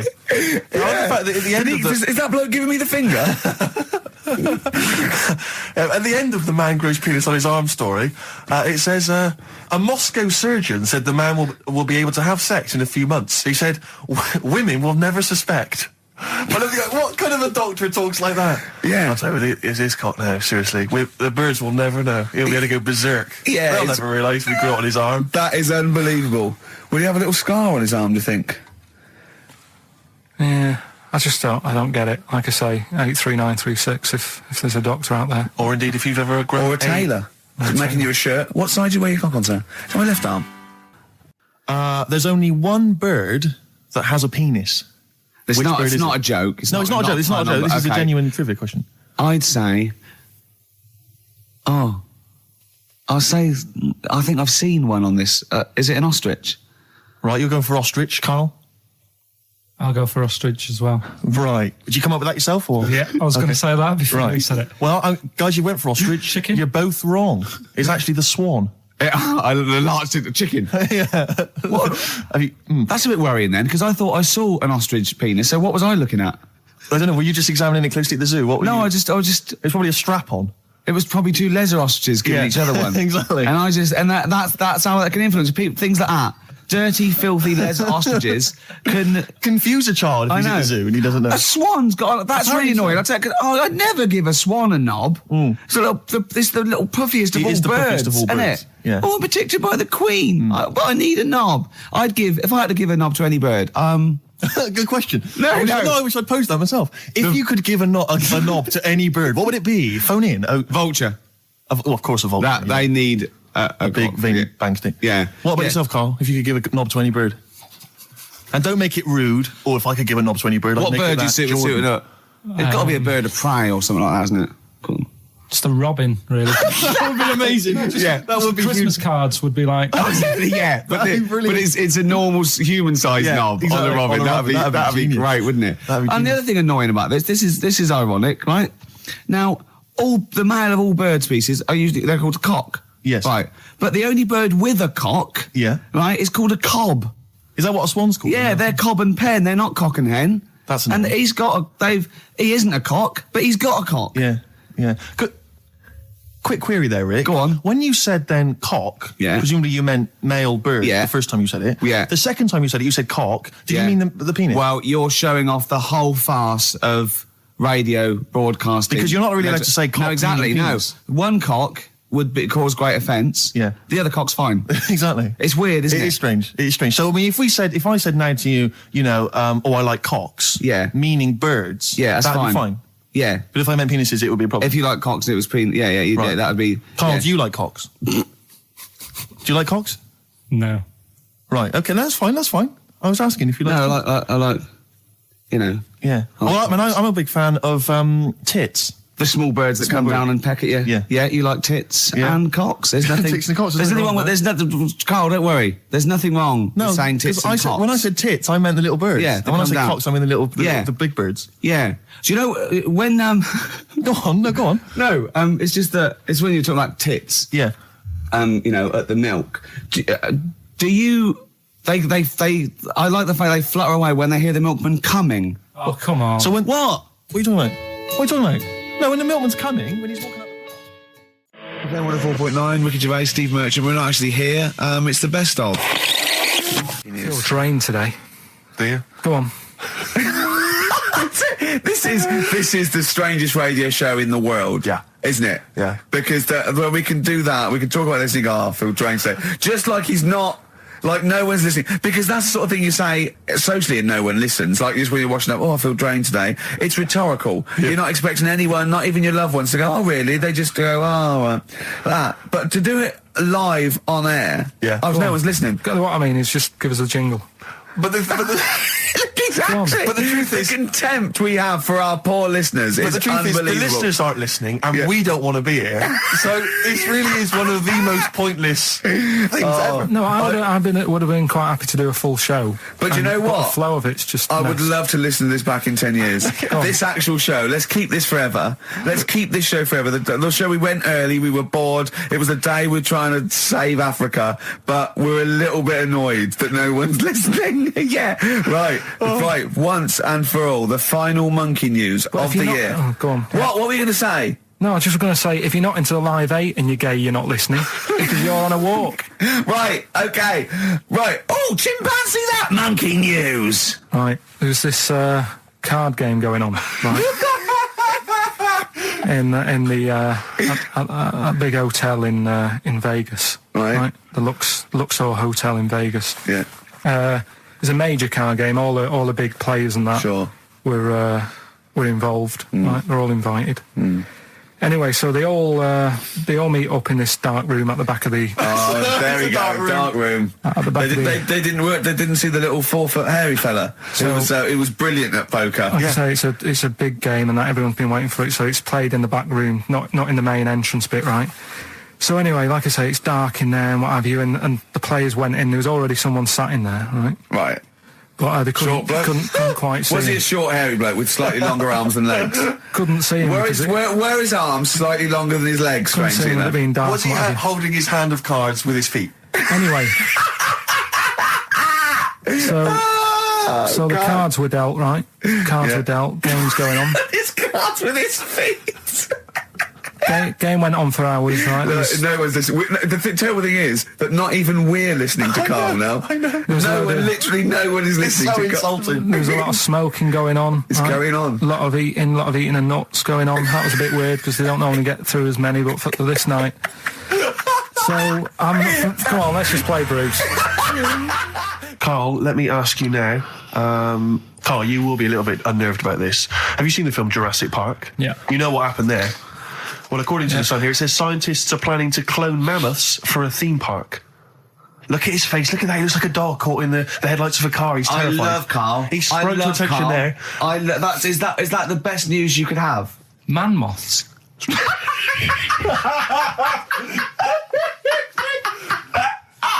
Right. Yeah, man moths. I Man love moths. the fact that that's why he was so excited that they bred a man moth. What is this? Yeah, it's a human being that hides in your wardrobe and eats an entire jacket in a day. Yeah. What do you mean, man moths? Mammoths. Mammoth, the big hairy Have you heard cow of a from the mammoth? Ice Age. I mean, elephant. You're not so excited about that, then? You can take or leave bringing back mammoths to life, but a man moth... A man moth is a different matter. Oh, if we'd have never brought that up, he'd have gone and told someone now. Yeah. You know, they've bred an half man, half moth. This and is that's what we that's how mean. things start. This is what we mean when you hear don't- these ghost Are you stories. slightly deaf? Is that it? When you hear these stories, is it? Carl, is English your first language? Are you actually foreign? Is that the thing? yeah. Should we When speak we say slower? foreign, we mean not of this planet. Yeah. Should we speak slower? Would that be a help to you? No, go on. Next What do you one. make of Do that? you think that's Seriously, good? the Do you think that's idea good of to bring bringing back mammoths? prehistoric animals. These giant elephants. They're slow, aren't they? It's not as if they're going to like get out and run fast and they can't capture them. They'd probably be a Like fence, to be elephants, honest, aren't they? Carl. They'd probably be a fence. No, but I'm saying, but you're asking it as if like, oh, it could all go wrong, but it couldn't, could it? Well, Really? but the point was about Jurassic Park is they thought it wouldn't go wrong. They thought they had it all under Yeah, but control. that was and they- Have you learned dinosaurs. nothing from Jurassic Park, Carl? Dinosaurs would say, "Oh, think about it before you do it." But with a hairy elephant, it's not going to. Not a concern for you. Would you go along to see him? Would you be interested in that? If it was in the area, He's great, isn't he? I'd love a queue, Nothing right? impresses No, him. but what I'd like to do is Carl sitting like Yoda in a little cave, and I'd just like to see people like Tony Blair and Stephen Hawkins in a queue, and they go and say, "Carl, got a bit of a problem." And thinking of cloning a man and a moth. Problem? Not an issue. No, if I'm in the area, I might cruise around and have a look at it. Otherwise, just don't send it near my clothes. Oh, that's fantastic. So it's just for a second. As the words "man moth" came into your head, how excited were you? I mean, were you both terrified and excited?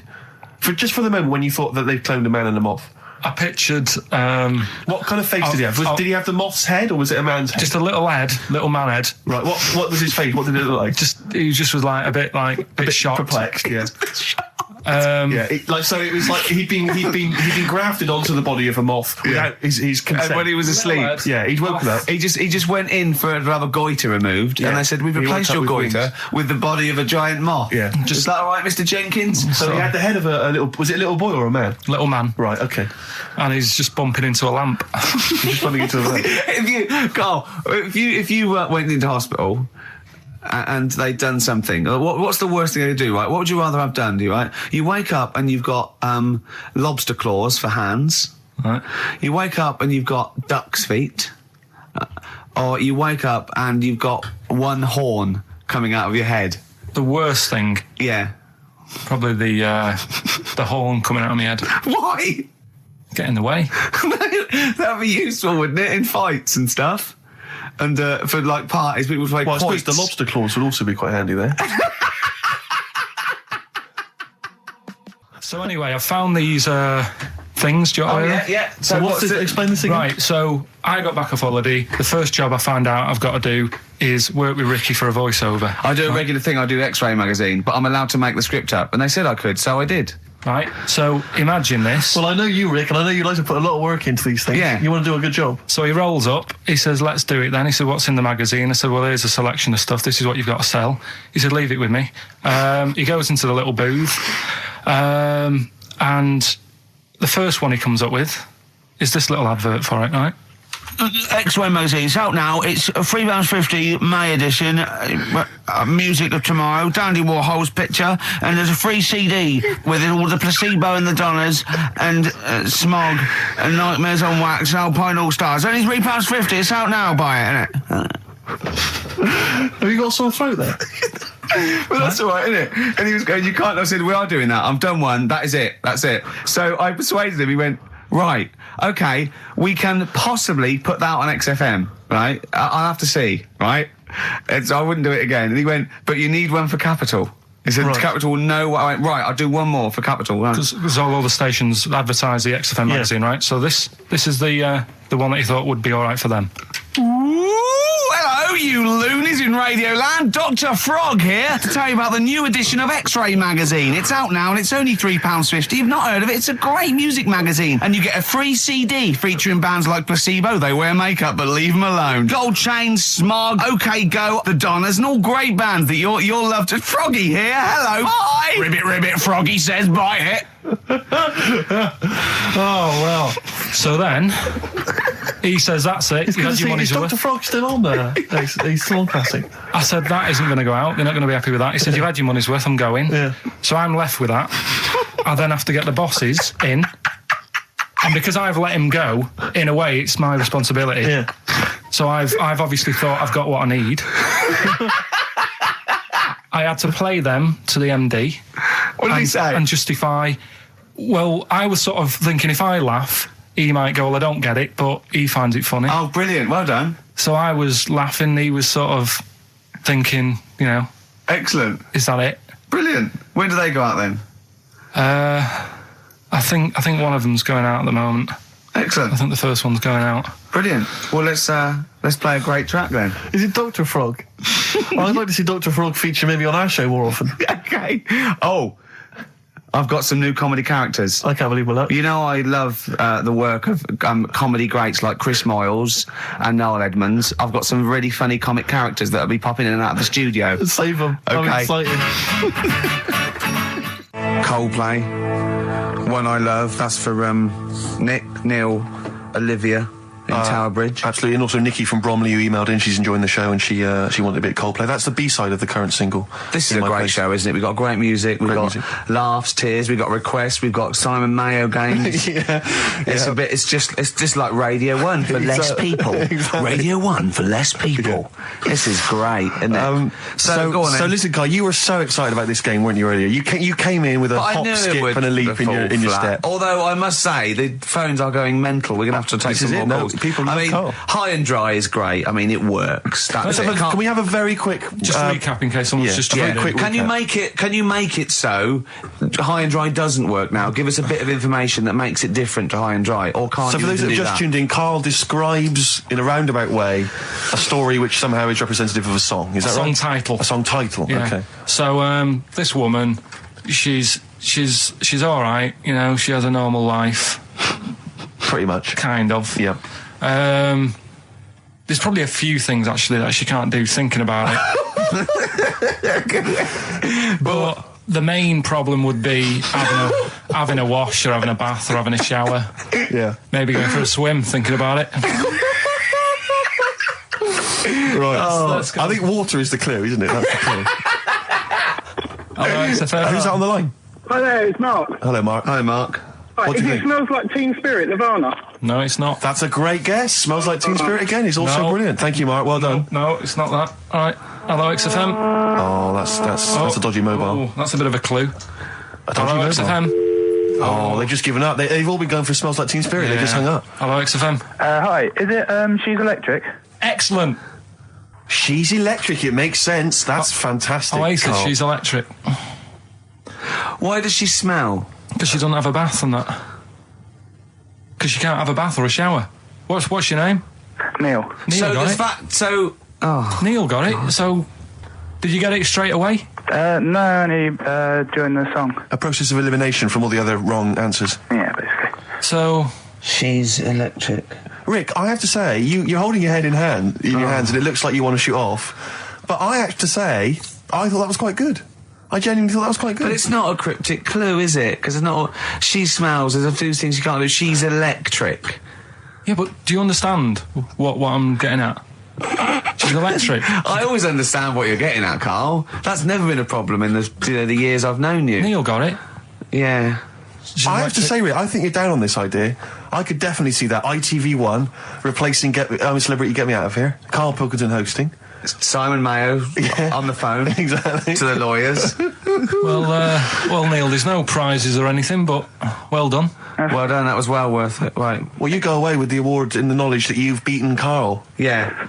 You can secure the knowledge that you thought how Carl does. Absolutely. Well done, Neil. This is the Best Of Show on XFM 104.9. I'm Ricky Gervais, with me, Stephen Merchant. Yes. I hope you're enjoying the Best Of. I'm amazed that these are the highlights and that we've strung it out this long, Rick. But the good thing about this is, we're not here. We recorded this a couple of weeks ago, just the links, right? This has taken us about 10 minutes for the whole show. We get paid the same. Why don't we do this every week? That's a great idea. High five. Right. Listen to this clip. It's brilliant. Carl, you're a second-time buyer, aren't you? But Yeah. Bought one in Manchester. Lost $7,000 on that one. well, don't buy in Manchester. No, it's a good flat. It's just it wasn't. I didn't buy it to sort of make money. I thought I was going to be living there like all my life, and then a job came up Brilliant. here, and it was like, oh, You bought your first flat in Manchester. You assumed you would be living there for the rest of your life. well, I wasn't in a rush. Play Anyway. record. You're an idiot. Hang on a minute. So have you got a property portfolio? Have you got the two houses now? No, I've got rid of that one. Oh, you sold that one? Got this At flat. a £7,000 Got loss. this flat. I'll tell you something that is interesting. Hold on, though. What? £7,000 lost. And it's a flat in Manchester, but it could only cost about £8,000 anyway. Right, Steve, something they do now, right, they've got to do by law when you're buying, right? I was looking at one in London, right? It's haunted. They've got to tell you now. Right. Don't talk shit. I'm telling you Play now. a record. I'm telling you now. Yeah. There's no such thing as ghosts. That is ridiculous if that appears on a legal document. That Right, is if there's anyone ridiculous. who sells flats and that, does that for a living, Yeah. right, email in, Yeah. because I'm telling you now, that is a fact. She sort of dropped it in. She said, I said, oh, you know, nice feel here. And she said, yeah, well, that'll be the ghost. Just dropped it in, that's all they've got to do. And then I was like, what? And they went, oh, yeah. That's what I've got to do, is it? So that's the legal thing. Did you drop it in? So in court you go, did you drop it in? Yeah, I dropped it in. Play a record. You're an idiot. I love the fact that in pole position, in positions 1 and 2 of his favourite films of all time, it's The Elephant Man and Cares. Yeah. That's brilliant. Yeah. Go on. All right. Am I leaving the mics open a bit when this is going out? or what? Yeah, let's have a listen. Yeah? All right. So don't talk then, right? Just put that hot dog down, Rick. And this is the bit in Kes where it's the teacher and he gets up and he has to Glover. talk. What's his name? Is it Brian Glover? No. No, It's What's the other teacher. The other one. Anyway. All right, go on. All right. So here we go. Things that had actually happened. I've got yeah. another one. What about you, Casper? Casper! All right. All right? All right. You haven't been listening to a word I've said, have you? Yeah, I heard some of it. Yeah, you Some of it? just. Stand up. Always somebody, isn't there, eh? Right, now you're going to tell us a story about yourself. What sort of story? I want you to think of an incident that happened to you sometime in the past that is true and that you think will interest the rest of the class. All right? All right. What about I work on a radio show at the weekend. Well, are you going to tell us about it? I'll just do. It's 2 hours, and it's with Ricky Gervais and Stephen Merchant, and just sort of play music and tell stories and stuff. What kind of stories? Well, whatever. Like last week, it was science. We were talking about this lad who was growing a knob on his arm. So it's weird. It's tricky, sir, because like with Ricky, he gets bored quick and he won't listen to the stories, and he'll start squeezing my head. All right. I'm not interested in what he does. That isn't normal, is it, sir? That. I mean, it sure is a bit gay. Is he? Just messes about, though. Do you know what I mean? I try and like come up with good stuff, like monkey news and like quizzes and stuff. But then he'll just, Ricky will just mess about. I mean, on Saturday he did it again. He squoze me head. How do you spell that? Squoze. S-Q. Why are you going to show it off the wall? This is a new word to me. Squoze is S-Q-U-O-Z-E. Right, now tell us what it is. It's when he gets me head and he puts one hand on the back of it, right? And he puts the other hand on the front of it and he just sort of swivels it. Swivel, right down the Oh, swivel's not it's spelled S-W-I-D-R. How many times a day? How many times a day does he swells it? It depends what time he gets in. If he gets in about 12:30, he could get a good 3 in. But I think, I don't really want to talk about. You've done enough, don't you? Well done, Billy. Big round of applause. That is the effort. Yeah. Wow. That's the best thing you've ever done, Carl. Right, here's the last clues of the year. You had, there's a load of letters there asking for advice. Put them on Claire's desk. That was F. That was for foreigner. I don't know what you mean. Claire Rayner. She took advice. She gave people advice. So that's a foreigner. That is shit. Right. I'm sorry. That might be Christmas. That is absolute garbage. A lot of people got the right answer. I know. Well, that annoys me even more. Number The 2. second one, ask your mum. Foreigner. Yeah. Foreigner. Second one, ask your mum if you should. That was S. That was Shalimar. Shalimar. Right? No, bizarrely, what was the clue there? Ask your mum if you should. No, we got a lot of people saying Smashing Pumpkins as the answer to that. But I don't know who's saying that today, Mum. Smashing Pumpkins. Merry Christmas, Mum. Smashing Thanks Pumpkins. very much. Nice bollocks. Yeah, exactly. Oh, that's great. That's great. Right. Smashing Pumpkins. Your dad bought them for me for Christmas. Yeah. And the last one, Lovely plums. What, my Victorians? Oh, God. right, we've got to wrap it up. Come on, then. A couple of people were arguing in the supermarket at the fruit and veg counter. That was B, that was Banana Drama. They were like having an argument. What do you mean Banana Drama? What, no, wait. What group is Banana Drama? What group is Banana Drama? So, You're a fool. You're a twat. When you say that, but you accuse Carl of that. You're also accusing lots of the listeners, including the winner, Nicola Rogers of London, and she wins those great prizes, and she got them bang on. So Banana Drama. so can we finish there now? Yeah. Yeah, What do you mean? What do you mean? Can we finish there now? Just play the ads and go. What? No, what are you talking about? We're going to play Johnny River all day. Play that then. Goodness me, Carl, look at you. We haven't got time. Merry Christmas, Carl. Merry Yeah, Christmas, yeah. Carl. Enjoy the show. Let's give him a little kiss. Oh, little kiss. Oh, no, with tongues, it's Christmas. Don't. Stop messing about. Get up! You don't talk to anyone, do you, in the week? You just hide in your little sound booth thing, and you really don't talk to anyone, do you? Much? Not really. No. I mean, you might call up. Yeah. But no, I keep myself to myself. Yeah. Then you don't get bogged down in the office politics and stuff. Yeah. Is there a lot of office politics here? I don't know. I don't get involved in it. Oh, yeah. Proved your point. So when we're away and we're like out of action, who, other than Suzanne, who will you talk to of the day? How will you get a sort of feedback from the world? How will you get sort of like input and... I always, if ever I've got like a question on anything, the internet's sat there and I can just go online and find out. The internet is good. It's brilliant. But it's not all verified. It's not all necessarily factually accurate. Anyone can put things onto the internet. It's that, you know, it's freaks and things that put on things one, right? like... Here's one that I read in a week, right? Go on. About this woman. Yeah. She was a bit of a punk. And to get her hair done like she wanted it. Super glue? Right, no. She got lard. Apparently it's a popular thing, you might know. Put lard on your head. Yeah. And you put it in the oven. Oh. Now, apparently the heat that you get from the oven is different from the sort of heat you get from an hairdryer, right? And she had to do that to get the style that she wanted.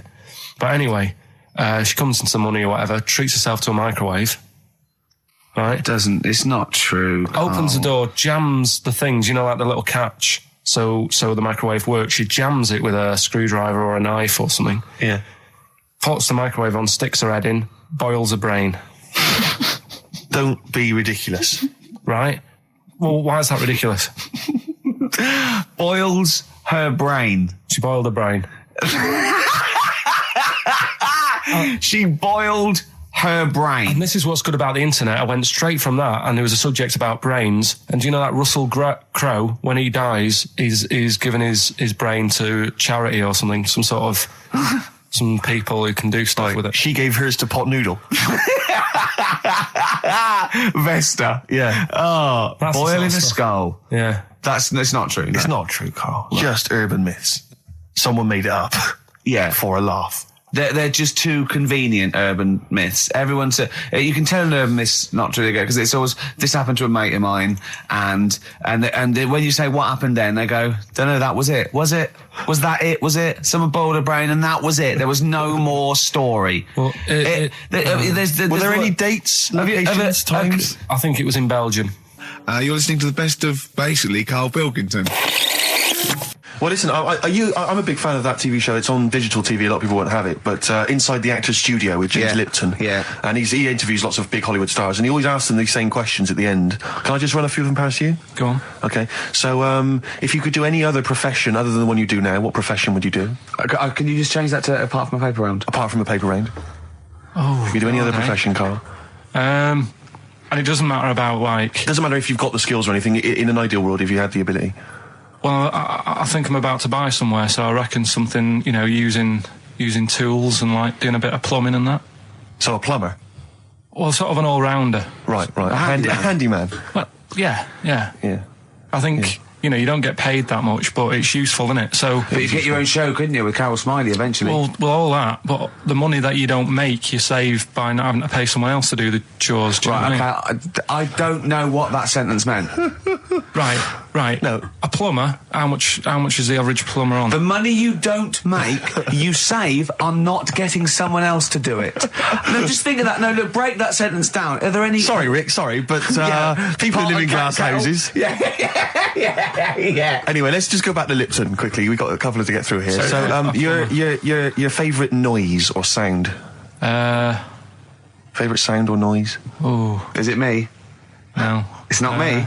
Hang on a minute. It's not me. Are you sure it's not me, Carl? I like Elvis. Noise. Elvis. In the ghetto. The sound of Elvis. Elvis in the ghetto. Brilliant. Okay. Yeah. And your least favourite noise or sound? I don't think it should really be records and music. Noises, things that you hear at home or whatever. Maybe like a sound of a... The least favourite noise? Least favourite? The sound of... Probably like... sound of ghosts? Fire engines and that. Right. That's annoying. Except if your house was on fire, presumably. I think it's a bit unnecessary. You think they're just doing it to wind people up? I live on like a busy street and it's happening all the time, and it is like... Just sort of have a blast of it, and people will hear it. You don't have to keep it going. Yeah, sure. So that is pretty annoying. And if heaven exists, Carl, when you get to the pearly gates, what would you like God to say to you as he welcomes you into heaven? What would you like God to say to you? Who asks these? What show's this? It's a programme where celebrities are interviewed by a guy, an American interviewer, and he always asks these questions at the very end. What would I say to God? What would you say to God if you believed in heaven, and if heaven exists, when you eventually go up to heaven and you're welcomed in through the gates in by your God, Parker and your Stussy t-shirt and your... What do you want God to say to you as he welcomes you in? Say, you all right? Don't know, just be friendly.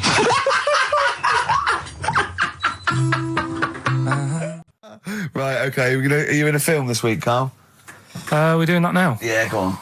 Get it over with. Hold on a minute then. Get it over with. Let's get this show over with. We can go home. You can go off to Lanzarote and sit on some ash. Some charcoal. He's not happy about that. That's annoyed him. The listeners have all ganged up on him. Yeah. XFM giving him 2 CDs. We've had more calls for his resignation this week than ever before.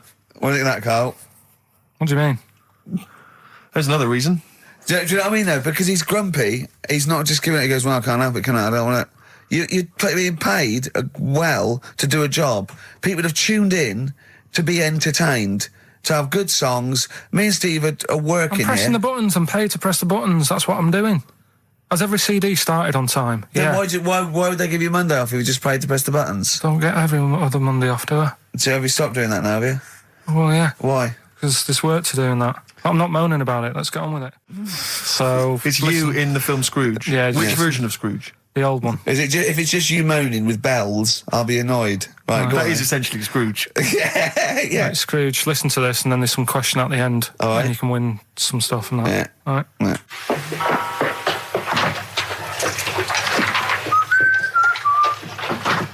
You're late. Only 20 minutes. What do you mean by coming in here at this time of day? I've just been doing some Christmas shopping, haven't I? Probably do some more shopping on Monday because it's my day off, isn't it? Yes, I know it is. You don't have to tell me. Do you want to see what I've bought Suzanne? No, thank you. I don't mind showing you. It's only a Christmas present, isn't it? Just bought some more condoms. Why? Well, I bought some last year. Got 2 boxes. They all got used, so... I'm very glad to hear it. How much do I pay you? Why are you asking? The presents I buy has got nothing to do with what I earn. Like I say, if I won the lottery, I wouldn't go mental on her. Do you know what I mean? I probably wouldn't even tell her because I think she'd want to travel around the world and all that, and I'm not into that, to be honest, so I'd probably keep it quiet. Why? Well, once you've been around the world, where do you go next year? Each to their own, though, innit? You know what I mean? Well, what do you want? What for Christmas? Not that fussed, really. And you, it's just as well I'm not that fussed, because do you know I do some work at XFM? Do you know what they're giving me for Christmas present? Nothing? No, might as well have been nothing. 2 CDs. That's it. I was well fed up. I'm sure you will. They give you a list of about 30 albums and you get to pick 2 off the list. So I've gone for Kings of Leon album and the best of Bob Marley. Mr. Marley has been dead these 7 years. In fact, he died 7 years ago this very day. Did they? Do you know what sort of donuts Bob Marley likes? It's not my business. No, it's not a proper question. It's an old Peter Kay joke. He likes the ones with jam in. Do you get it? Garlic bread. It's good, isn't it? Excellent. Oh! Carl, well done. Carl in Scrooge there. The only man more mean and depressed generally than Ebenezer Scrooge. Oh, dear. The reason you became King of the Universe, of course, is because of your fascinating French bread anecdote. Oh, yeah. Yeah, come on the then. How did baguettes come about? If this is going to be someone cooked a loaf a bit wrong and said, I can still make a sandwich out of it, I'm going to hit you. No. Go on then. Right. Napoleon, when he was at war and that with Russia. 1812, yeah. Yeah, all his soldiers were like, not used to the cold weather and that. So they said, take some clothes in your bag with you because it's going to be nippy out there. So they put all the clothes in the bag. Sure. Did what they were told. It's Napoleon, for Christ's sake. No room for any food. You're joking. So couldn't they make some sort of like sandwich? No, it wouldn't fit because of all the clothes. You had to take extra gear. Sure. So, anyway, he said, I can see where this is going. I'll be honest. Is there a baguette-shaped gap left in their holdall? They thought, let's make some bread that you can fit down your trouser leg. What? That's not true! No, it's not, I read it in Euston train station. I was waiting to go back to Manchester. Where did you read What, this? scrawled on the wall in graffiti? Yeah. Do you know the Was it also meet me here for cock fun at 12 o'clock? The upper crust sandwich shop, Euston station. It's on the wall. What do you mean it's on the wall? Do you know it says, like, sail on at Dixon's, whatever? Yeah. Next to that, there was, like, a bit of information. Once you've read the stuff on Dixon's... Baguette information. There's a big thing about the history of the baguette. I read it and I thought, we got to make a sandwich we can spit down our trouser leg. But how can you march and fight with a huge piece of bread down your train? Although it would be intimidating. You see them coming, you go, sacre bleu, look at the size of them. They're big fellas. Well, Blimey. I can't help but feel that could be a practical joke at your expense. yeah. do that. Well, the Earl of Do you ever Sandwich... question anything you read? If it's printed up, is that, Yeah. like, fact for you then? Well, it's not funny. I mean, if they were trying to be funny, it's like... it's not, is it? So it's Have information. you heard us? Things sometimes want to be funny when they're not. That's exactly what happened with the sandwich. The Earl of Sandwich wanted something he could fit down his pants. And it was those triangle cut sandwiches wrapped in cling film were perfect. You might be right. You might be right. I am. Because the Cornish pasty, so they could drop it down the mines, isn't it? Is it? They wrapped it up they wrapped up like meat and vegetables in pastry, and they sort of crimped it, and it was like and they dropped it down the mine, so, yeah, that's how that came about. And bagels were originally made so that people could play hoopla, but then eat afterwards. I don't know if you're aware of that. That is true, Carl. Well, anyway. Call my bluff. Is that true? Yeah. They're all true. They're all true. Yeah. Tell your kids that when you have them. Yeah. You know, if they're still alive in a million years.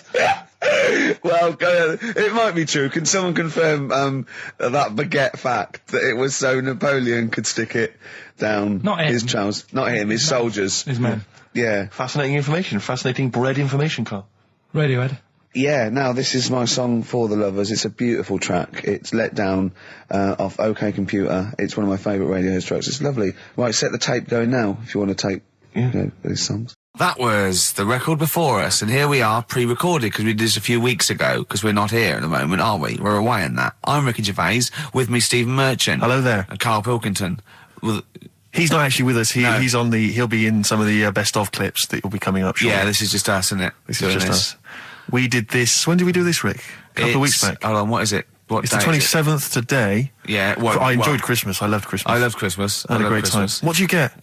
Loads of presents. So did and I. I'm glad they made it to number one. I'm really glad. Stroke, he, she. Yeah, I'm really glad that the pop idols, Cliff Richard, Westlife, made it to number one. Bo Selector.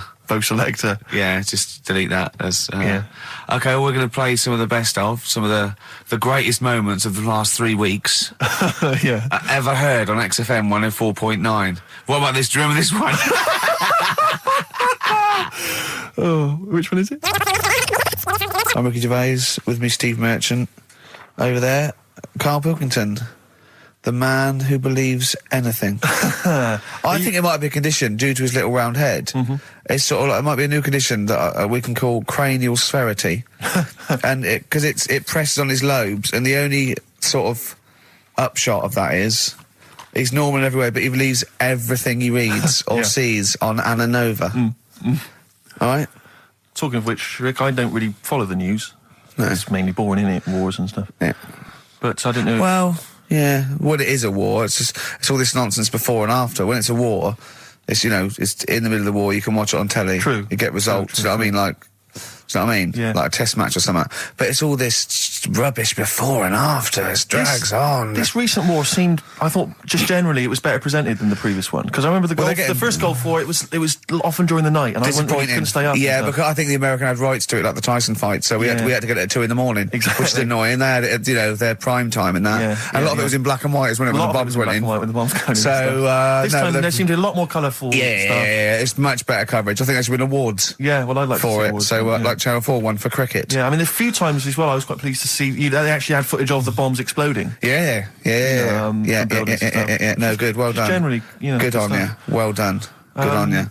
Yeah, I don't know if Costs a lot though, doesn't it? It isn't a costly War's thing. a lot more. When you got something like, you know, a Jimmy Carr game show, which probably costs about £100. Yeah. Like half an hour of War costs millions. It's almost man. as expensive as like Terminator 3 or something. Yeah. But I mean, you know. But then, you know, you got a variety. Exactly. Sorry, Steve, you were talking, mate. Well, no, I just wanted to make sure you were aware that the World Elephant Polo Championships have taken place.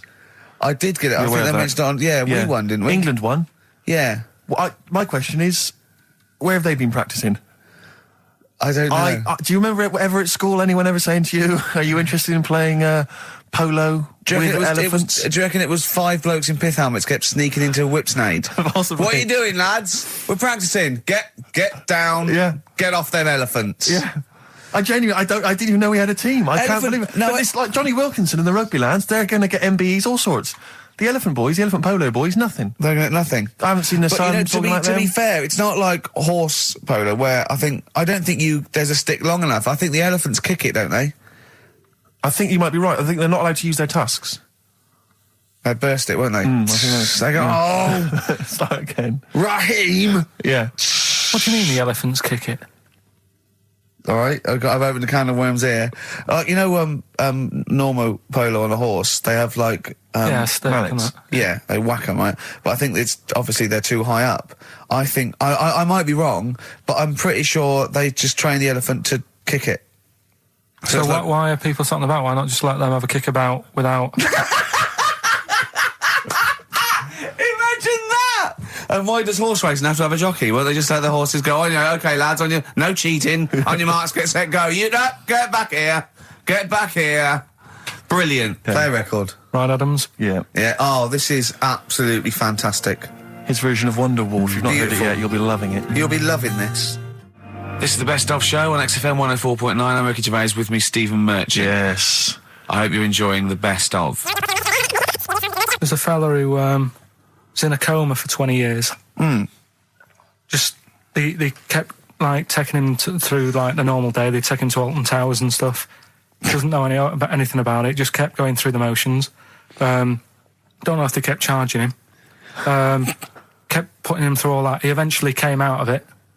20 years. And went, stop taking me to Alton Towers, it's shit. I just thought, imagine how much post he had. Eh? How much post?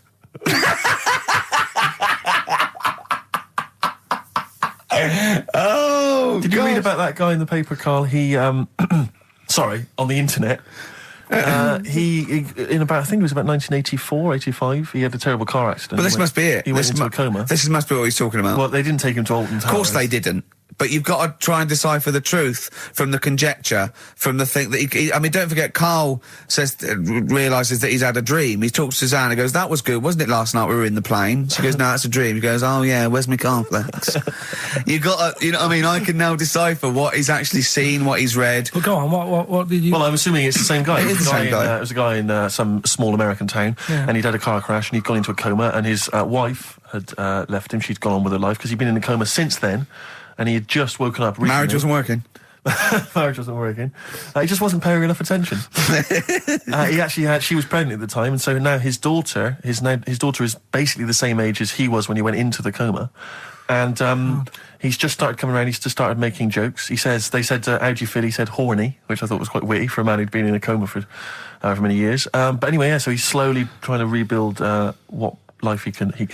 That's what do you make of that, though? Because the thing is that he's missed. Imagine what he's missed, Carl. Imagine the music that he's missed. The Live TV Aid. programs, Missed the Live news. Aid. Live Aid. He missed Phil Collins playing in 2 continents in one day. Which, frankly, I'd be devastated if I discovered that. Missed Bros. Yeah. Yeah, so he doesn't. So he put on ripped jeans and they go passe. They just have to send him a series of those I Love 1986 Exactly. programs with Kate Thornton filling him in on what he's missed. Exactly. Peter Kay reminding him of space operas. Yeah, he remembers Richard Blackwood those. talking rubbish. Yeah. So extraordinary, though, isn't it, Carl, to think? No, obviously. So, had he aged much? Because he hadn't had any problems or anything, no worries. well, he probably wouldn't have, physiologically, he probably wouldn't have the wear and tear of a 43-year-old man. Was that a good Because kid? he wouldn't have had sun, he wouldn't have had sort of nicotine, beer. Unless they were just feeding that to him. Anyway, to try and still, bring him round. yeah. So You'd feel groggy though, wouldn't you? Yeah, you might feel a bit groggy, yeah. Well, he's not fully back to normal. I mean, there's some kind of residual brain damage. Yeah. But nevertheless, he can form sentences. He's got no real memory, so he can't remember a lot of things. It was just when I saw Carl, it. have you been in an accident?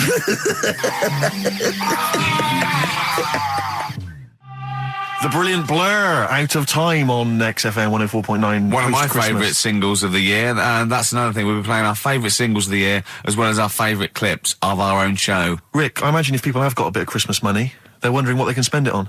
Office DVD. Well, other than that, these guys have got some ideas. What, adverts? Brilliant. Placebo, Bitter End on XFM 104.9. This is pre-recorded. We recorded this a couple of weeks ago, before Christmas. Hope you had a great Christmas. If you didn't, not our fault, really, is it? Nothing to do with us. Wouldn't have thought we'd have. We're of time because we've got plenty of cash now, thanks to a lot of you who probably bought the Office DVD. Yeah. Probably got And that if you in haven't stock yet, and you've maybe got vouchers or money, still available. Still there in the shops. Still available. You can still make it the best-selling DVD of all time. Please. Please do. Yeah. Please do. I'll tell you what you want to hear there before you make your mind up. I'll tell you what, if you like this next clip, go and buy the Office DVD. I think you will. It's a brilliant clip. It's the one where we talk about, well, it is self-explanatory. Yeah. What's the best job you've ever had still, Carl? Talk about occupations. It is still Paper round. Is it still the paper round? Yeah. That's ridiculous. No, it was good though. If you look at it, like, you know, what I liked about it, you're your own boss. No, you're not. You're not your own boss. No, The news agent is your boss. All right. But then once you get out and you've got your papers and that, you sort of, you're on your Do own. what you want can as long think as you about deliver the stuff. papers exactly to the places he said you are in the time he said. Yeah. It's and I did. freedom, isn't it? Any jobs you wouldn't do? Go I've just thought of one that you wouldn't do on. with your sort of mild homophobia. Well, I'm not. Proctologist. What's that? Basically sticking your finger at other people's arses. Right, well, I wouldn't do that, no. Why have you got to do that? What do you mean, why have you got to do Well, that? why does anyone need that doing? Does they got to look if they've got an arseache or something? Which trainee doctor makes that their speciality? Do you know what I mean? That must be, right, we got a place for proctologists, and it's you, Meadows. You came last. Oh, seriously, what? I'm not the arse doctor, am I? Yeah, you came last. Oh, I'm a bum GP. I can't believe it. Yeah, you got to, I can't believe this. Yeah. Tell you a job I don't like. What? I wouldn't want to be doing. The woman, there's a little woman who sits in the little snack stall on Finchley Road station. Yeah. And I don't know how to describe it, really. She is surrounded by snacks. She can't move for snacks. It's Does like... it look like American Beauty, but with different... Not dissimilar to that. Yeah. It's a little hut on the station. And it's like, if you go to the seaside, you can put your head through one of those cardboard cutouts and it looks like you're a big fat person or whatever, and you can have your photo taken. It's like an equivalent of that, but it's just snacks everywhere. She's got bananas up to her chin. She's got chocolate coming down to her eyes, crisps either side of her. She can't move. She can't do 360 degrees. She's like packed in there. I don't know how she gets in there. I think they put her in there first, and they put, pour in the bananas. Yeah. Then they go pour in the nuts. She has and 2 hours of makeup before they open. Exactly, yeah. Dressing her in there. Because I'll ask for something from the fridge and she cannot turn her head to see. She has to go by feel alone, just to feel the fridge and get stuff out and pass it. And often I'll say, that's not what I wanted, but she can't. You've got to let her off. It's extraordinary. Dear. But there's no music playing, Does she there's have nothing. to sell her way out of it? Exactly. If it's a slow day, she's stuck there till the next day. Yeah, it's like a world-breaking attempt. Yeah. Carl, what job wouldn't you want to do? Well, any job. You're a lazy... You're joking, aren't you? I've done loads of stuff. I'm quite happy now doing what I'm doing. Yeah? You look But, happy. Trying to think. You sound happy. Yeah, I mean, calm down. You're on drugs. I'm all right. Are you on happy E? before England have won and that. I'm What? happy for them. Yeah, go on, happy for them. I'm happy in that. Yeah, what do you mean happy for them? We are England. Happy Yeah. for us. Yeah. I mean, we didn't play. I did very little towards it. No. It was mainly Johnny Wilkinson. Yeah, I and the barely other- contributed. Switching on the TV was about as much as I did. Exactly. And shouting, come on! Yeah. Talking about jobs and that, though, I was reading the other day about, like, you know, rubbish jobs that people have had and I stuff. haven't got time when I'm at work, man. I just get on with it. I'm not squiddly diddly. Fingers in pies, different jobs. Go on. Do you know Ivor the Terrible? Ivan. He, His Russian. Yeah, that was the Welsh fella. Who was bloody awful, but not as bad as his Russian cousin, Ivan. Go on. he had a fella doing some work for him, right? This fella built his house. After it was done, right, the terrible fella was like... fella Ivan. He was going, oh, it's brilliant, you've done a good job there. Yeah. I don't want you to build another one like that. Took his eyes out. to stop him making an house So like couldn't that. do Yeah. one? Blimey. That's bad, isn't it? Why didn't he take away his trowel? Then he could have seen that he couldn't have built a house without a trowel. You can't build a house without a trowel. Yeah. I suppose he probably later thought that once he'd been nicknamed Ivan the Terrible. Yeah. He thought, why? Because you gouge people's eyes out. Yeah, but I didn't want to build another house. I know, but Take his trowel away. What would I have been then? Ivan the Crafty at most. exactly, yeah. Ivan the Jealous, Ivan Yeah. the Spoilt Brat. But Yeah. gouge someone's terrible, eyes. it's That is bad. bloody terrible. I'm surprised you're not called Ivan the... Do you know what I Yeah, mean? you're going to go down in history like with Vlad the Impaler. Yeah. He's mainly remembered for impaling people. Yeah, he did a lot of other stuff. Did a load of great charity But work he did. It's the not impaling remembered. is the thing that's really Yeah. gone down in history. When were you reading about Ivan the Terrible? No, it's just or little Ivor stories. the Terrible is the thing you remembered from this informative article. No, it was just little bits like that. Talking about him, there was a thing about someone who worked for that fella who painted the ceiling. Sistine Chapel. Yeah, there was a thing. A woman who worked for him in his house, and I love how you assimilate information when it's just bordering on the academic, or just the interesting and true. It's wonderful. Ivor the Terrible gouged someone's eyes out 'cause built him an house. That fella who painted that ceiling had a woman work for him.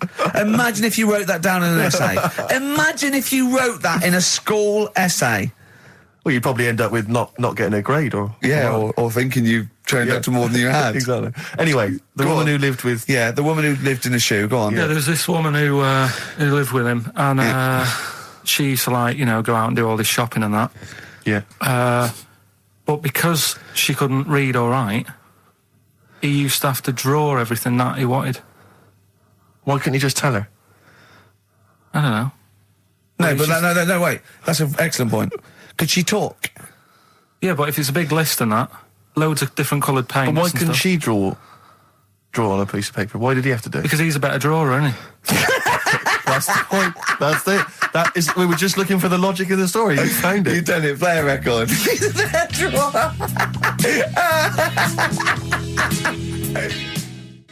This is the Best Of Show on XFM 104.9. I'm Ricky Gervais, with me Stephen Merchant. Yes.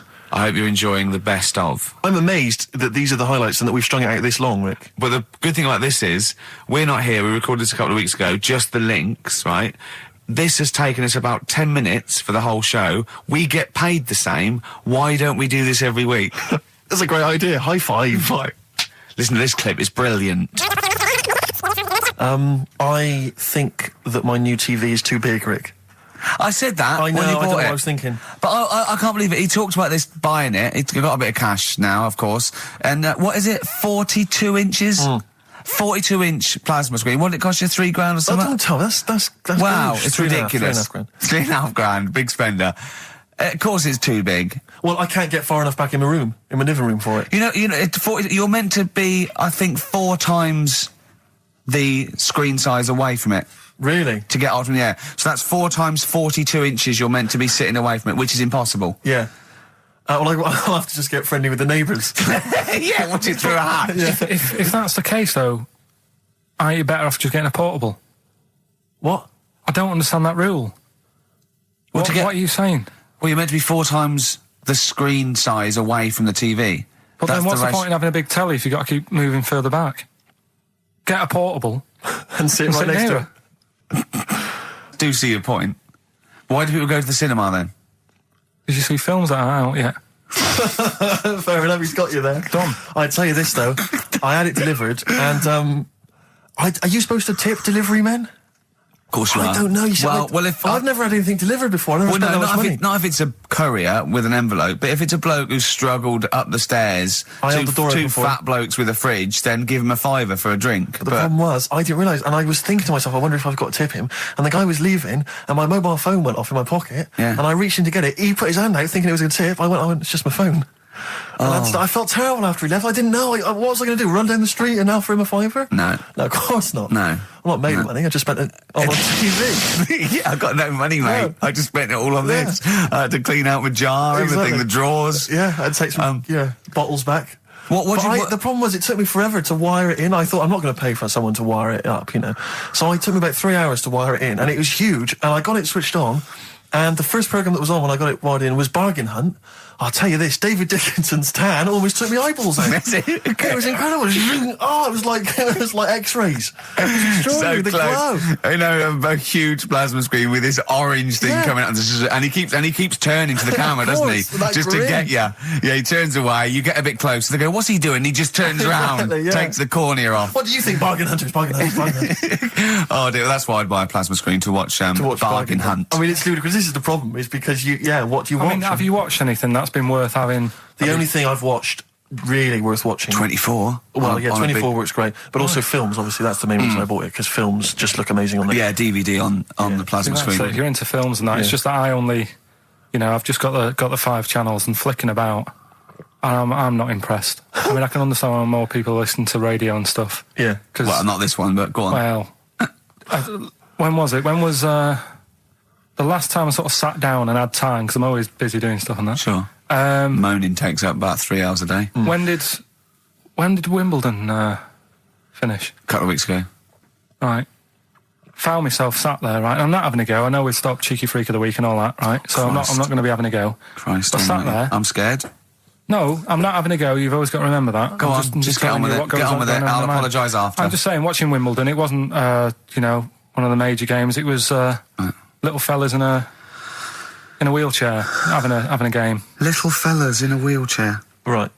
But for me, I mean, great. They're doing a sport and everything. But don't put it on the telly. What was up with it? There wasn't like a rally going on. Oh, God. No, do you know what I mean? Do you know normally, Christ. Like with the well, not Tim Henman, but with some of the other, with some of the other players and that, they're playing for ages, aren't they? It's like, who's going to win this and that? Yeah. None of that. It was just like, hit it, net. Oh, Christ! Oh, God! I don't know what to do! And people were like sat there watching it as well when they've got other games going on in there. That's what I couldn't understand. If you've paid your money to get in, I mean, like I say, good on them. If they, do you know what I mean? But it would have been. And they all start first in the marathon. I just thought it would have, give them a game of swing ball or something. Yeah. You know what I mean? No, yeah, I understand. Oh, God. Yeah. There's never anything XFM in the community. Let's play a tune. Ricky Gervais. Don't put my name to this last link. Don't put my name to this last link. Ricky.Gervais, xfm.co.uk. Oh, Magic, Virgin, if you're listening, we are available probably sooner than we thought. That was Radiohead and They're There. We're Not Here, all right? Pre-recorded. Coming up is one of Karl's little film things where he puts himself into a film. It's his favourite film. It's Kes. Enjoy it. I love the fact that in pole position, in positions 1 and 2 of his favourite films of all time, it's The Elephant Man and Kes. Yeah. That's brilliant. Yeah. Go on. All right. Am I leaving the mics open a bit when this is going out? Yeah, or? let's have a listen. Yeah? All right. So don't talk then, right? Just put that hot dog down, Rick. And this is the bit in Kes where it's the teacher and he gets up and he has to Glover. talk. What's his name? Is it Brian Glover? No, it's the other teacher. The other one. Anyway. Right. Go on. All right, so here we go. Things that had actually happened. I've got another one. What about you, Casper? Casper! All right. All right? All right. You haven't been listening to a word I've said, have you? Yeah, I heard some of it. Yeah, you. Some of it? Just. Stand up. Always somebody, isn't there, eh? Right, now you're going to tell us a story about yourself. What sort of story? I want you to think of an incident that happened to you sometime in the past that is true and that you think will interest the rest of the class. All right? Right. What about I work on a radio show at the weekend. Well, are you going to tell us about it? I'll just do. It's 2 hours, and it's with Ricky Gervais and Stephen Merchant, and just sort of play music and tell stories and stuff. What kind of stories? Well, whatever. Like last week, it was science. We were talking about this lad who was growing a knob on his arm. So it's weird. It's tricky, sir, because like with Ricky, he gets bored quick and he won't listen to the stories and he'll start squeezing my head. side. I'm not interested in what he does. That isn't normal, is it, sir? That. I mean, it sure is a bit gay. Is he? Just messes about, though. Do you know what I mean? I try and, like, come up with good stuff. Like monkey news and, like, quizzes and stuff. But then he'll just, Ricky will just mess about. I mean, on Saturday he did it again. He squoze me head. How do you spell that? Squoze. S-Q... Oh, you're going to show us the wall? It's a new word to me. Squoze is S-Q-U-O-Z-E. Now tell us what it is. It's when he gets me head and he puts one hand on the back of it, right? And he puts the other hand on the front of it and he just sort of swivels it. Swivel, right down the back. Oh, swivel's not it's spelled S-W-I-D. How many times a day? How many times a day does he swells it? It depends what time he gets in. If he gets in at about 12:30, he could get a good 3 in. But I think, I don't really want to talk about. You've done enough, don't you? Well done, Billy. Big round of applause. That is the effort. Yeah. Wow. That's the best thing you've ever done, Carl. Darkness growing on me. Love that. Love the darkness. This is the Best Of Show on XFM 104.9. I'm Ricky Gervais, with me Stephen Merchant. Yes. I hope you're enjoying the Best Of. Now, Rick, you may remember that last week we opened with some quality knob news. Knob news, yeah. It was Hitler's knob. Hitler's knob was one of them. That just sparked off into a whole bunch of other kind of knob-related discussions. Yeah. And I'm pleased so far to see that we're almost at the halfway mark for this first hour. And so far we've only talked about nudity and/or todgers. Yeah. So excellent work from us. Well done, lads. Yeah. I'm looking forward to Dr. Fox and the rest of the Sony award committee listening to this one. Yeah.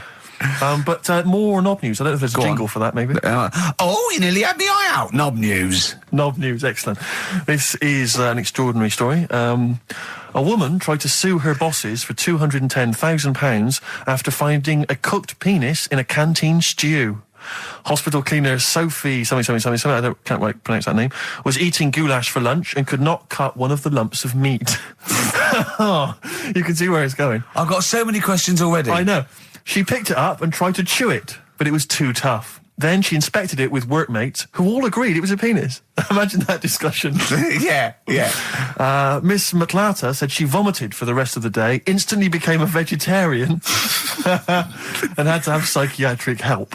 It's not known whether the organ was from a human. The case continues. Well, it can be found out, so that's one thing. Obviously, the doctors aren't confused. They're not going, I don't know, I've never seen one like it. Yeah. Also, why is she eating goulash? I know. I mean, that's my first question. Why? Yeah. Lunch. Oh, what do you want? I fancy some goulash. Yeah. Oh, some gooly lash. Gooly lash, Thanks very like much it. Indeed. Lancashire cockpot. Oh, It's on the menu. Brilliant. Only £5.50. Wangers and mash. I'd love some wangers and mash, please. Cock o' van. Cock o' van. It's already done for There's you. there's wangers and mash, cock o' van, Lancashire cockpot.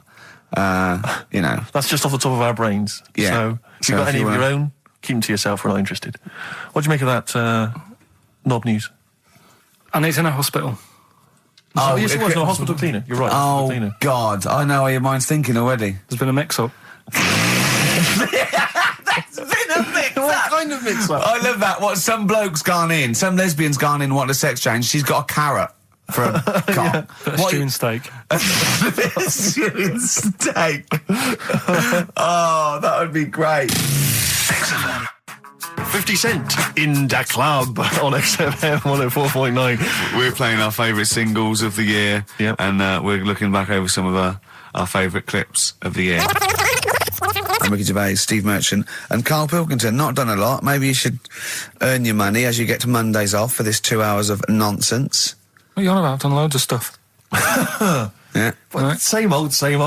Yeah. Let's have something new, something Come on. fresh. Well, I've been looking around, right, on the internet for stuff. Yeah. On the internet. Yeah. Your Bible, where you get all your information about the world and the universe and morality from. And you know, like, how I always say to you, I don't really read that much of it, I just read the headline. Perfect. Right? Yeah. Anna Nova have sort of nicked that idea to grab you. Nicked what idea? Well, to sort of get to the meat straight away at the top. Do you know what I mean? The headline to the story and everything. What? Right, these are But stories. the headlines already existed. That was why you thought that was a good not idea? like this, though. All right. Headline. Well, these are all headlines, right? Vibrating shoes could stop elderly falling. Do you know what I mean? Oh, God. You don't need... Vibrating shoes could stop elderly falling. Yeah, that's the story. You don't need to read on. That's what I'm saying. Well, Right, could you because read on anyway? Can't be bothered. Read on anyway. Well, Read. you have a look at that in a bit, right? All right, See if okay, it's so what interesting. This is frustrating radio if you're sitting at home. No, well, but it's not on. They've turned it off. If you want to know more, you know where to go. That's what I'm saying. That's what they should do in the news. Get the news done in Bong. a minute. There's a good story about Iraq. Right. Bong. Have it- look it up. Look it up on the internet. Right. Alan Over. Give us another bong. Bong. Family sick of living on Butthole Road. Oh, brilliant. Bong. Man wears same shoes for 60 years. Oh, bong. This isn't that good. Some fella pulls a train with his teeth. And in lighter news... I love that. Jungle Donald, this one isn't very good. And the last one, man fails to break clothes pegs on face record. She's always good. Well, that's the one I did read on about. I love that out of all those. That's the one he read on about. Go on then. Just Why is that news? He fails to make a record. So did I today. I know, yeah. I failed the long jump record today. Yeah. Didn't even take part. No, I was rubbish. But what are the rules on world records and that? I don't know if there are rules. There are certain things you can't. I mean, it's the Guinness Book of Records, isn't it? Really, that's the arbiter, isn't it? Yeah, but is there anything, if you said you wanted to do it, would they say, well, you can't do that? Yeah, they've stopped some gluttony records. Obviously, things that are in danger. So anything that's illegal. Yeah, anything that's immoral. Yeah, like that American serial killer that just got discovered. Yeah. Having killed 47 women. I don't think he can make that into the Guinness Book of Records. No, because people would be trying to beat it, won't they? But there was some other story about a fella eating watches and that. That can't be good for you. So why don't they say, look, don't do that, do something else? He wanted to stay regular. Do you know what I mean? Though? I just wondered. What do you mean he was any... eating watches? He just said he was eating watches. He ate about 3 in about a minute. How did he time it? Do you know what I mean, though? And then the other thing is the one that I was reading, the world record with the fellow who's pulling a train with his teeth. Does that make any difference that he's done it with his teeth? What do you mean? Well, what difference does it make? Well, isn't it? It's quite hard to pull a train with your teeth, I imagine. Well, it's pretty hard to pull a train. All I'm saying is it because he couldn't beat the fella who's pulling it with his hands? Well, so this is my point. I think there was one bloke with the record for the running backwards 100 metres was sort of like 11.5 seconds. And I was thinking, turn around, you'd probably have a really good go at that. Do you know what I mean? Yeah. It's sort of like doing a marathon with a milk bottle on your head. Take the milk bottle off and see how fast you can go, you twat. But you can just tweak it, like the fella who has done the pegs on the face, right? Yeah. His name's Gary Stretch Turner, right? Right. So he's sort of cheating already if he's got a stretchy head, right? but You are, right, you are one of the most stupid humans I've ever met. Well, get me in the book. Yeah. Right? Well, listen. So Gary Stretch Turner, right? His record is 153 pegs. Yeah. He did it again, and he only got 150 on. So he hasn't broke his own record. Right. But what I'm saying is, if he tweaked it a bit more, would that make a new record? What? Well, if he said, I've got 150 pegs on, but at the same time as eating a burger. I see what you mean, yeah. He'd be the world record breaker for pegs and eating burgers at the same time. Yeah, just change it a bit. If you know you're not going to make it, just do something else. I'm assuming the rules are set at the beginning, Carl. That's it. That's where they say, right, you're just going to do the pegs thing. You're not going to introduce burgers halfway through, are you? Definitely not.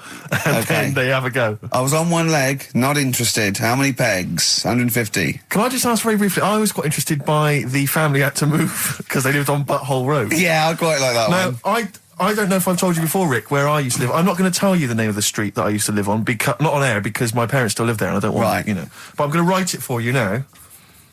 This is the genuine name of the street I used to live on. Just imagine when you're at school. Yeah. And like in class, for instance, in French, you've got to say you've got to answer where you live. Yeah. J'habite wherever. Yeah. That's the name. This is actually the name of the street we lived on. No, it's not. I swear to God. That is... Absolute right. I could phone my father now and he could confirm that for Well, you. no, I swear because he doesn't want to God. And I tell you that. But listen, do you know what worries me? It's the apostrophe S. I know. Because that's blatant. Yes. Amazing, isn't it? That is incredible. But imagine how embarrassing So that if was. I look that up in the Bristol... You will find that in the Bristol A to Z. I swear to God. That is really... Why have you never told me that before? I can't believe I haven't. That's I'm incredible. still embarrassed now. Do you know, whenever I have to phone up, if I have to give that address, I always spell it instantly. Really? Like, somehow that'll hide it, that'll disguise the name. But I can't get over that. Anyway, if you perhaps live in Tits Avenue, Yeah. you know, or... Wankling Drive. Wankling Drive, just get in touch. Let us know, we're not really interested. This is the Best Of Show on XFM 104.9. I'm Ricky Gervais, with me Stephen Merchant. Yes. I hope you're enjoying the Best Of. I know what you're thinking. If this is the best, my Christ, what was the rest like? Well, we'll be back in a week's time, so you can judge it for yourself live. But anyway, in the meantime, this is one of the best clips I've ever heard. Oh, I'm laughing just thinking about what it might be. He said he's, you know, oh God, it's like a child or a cat when it's confused. He went, Steve reckons in ancient Greece, right, it was better to shag a bloke than a woman. And I went, well, yeah. I mean, that's about the male being sort of a first-class citizen. Yeah. Much better, wasn't it? An aspiration the to point sleep with a was, Carl, beautiful man than a beautiful woman. Women were lower-class citizens, Yeah. so therefore men were seen as higher class. So to have sexual relations with a man, there was no shame in that. No. In fact, it was looked upon And I as a said, good thing. well, you know, ancient Rome. I said, you know, Nero, he'd sit in his big jacuzzi and he used to get, you know, pretty boy men to just go into the water and just nibble at his testicles while he was having a watch. He didn't do that. He did. Yeah. And he's not a gay fella. No, well, no. I mean, you know, I don't know about Nero, but I mean, it wasn't a case of a big delineation between what was heterosexual and what was gay. It was just, you know, whatever you... So what did this fella do then? This one who's having his... Well, he his was little testicles? pretty much top boy, Nero, for a while. He was in charge. And, you know, and you did what you're told. If Caesar or... But why were people going round there? Why didn't they go, oh... No, they weren't dropping in. It wasn't like the door was opening. I was just going to see what Nero's doing. You'd have probably been like a delivery boy or a stable boy or something, you know, and you'd have popped round there and you'd have gone, there, right, Nero, there's the tablets of stone you wanted. And you go, Pilkington, why you are here?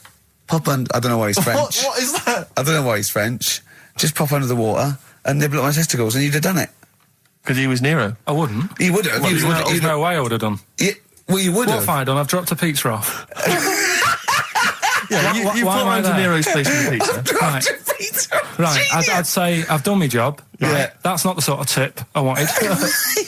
No, he'd have said, get the little baldy chap to nibble at my testicles, and you'd have run the water. I wouldn't have done it. No, Well, you don't have put me head on the You wall. have done it, right. No, I wouldn't have done it, Can I just say this, Steve? Not only would you be nibbling at his testicles, you'd have been going mad. You'd have been noshing him just for extra. You'd have been doing everything he wanted. You'd have been going, he'd have gone, I didn't ask you to do that. You'd have been going mental. They'd have been chewing, slurping, smacking, poking. You'd have chopped, you'd have gnawed his packet off. You'd think you were eating Walker's crisps. There'd be bubbles, there'd be flood. Oh, it would be horrible.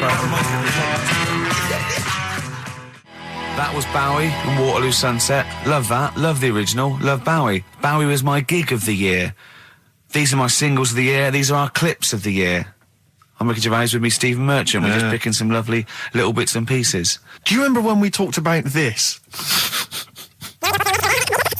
That's the sort of thing I think we need now, right? We've covered a lot of stuff. What, education? But teaching, yeah. Well, okay, what do you want to know? Don't know. Have you got something?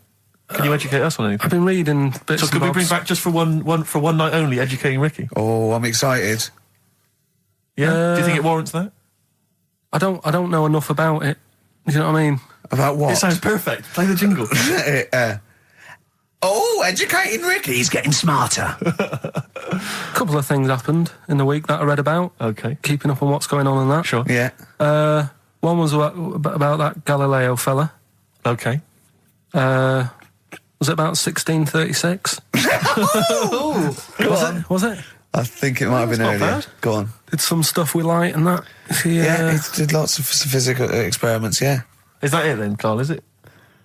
He did some stuff with light and that. What did he do with light? What was that? Well, I think he invented the first... Telescope. Telescope. So I think it's a particular lens, though, and he did experiments where he dropped famously two different weighted balls from Pisa, and they hit the ground at the same time, showing that it doesn't matter, the weight doesn't matter, but air resistance does, and stuff like that.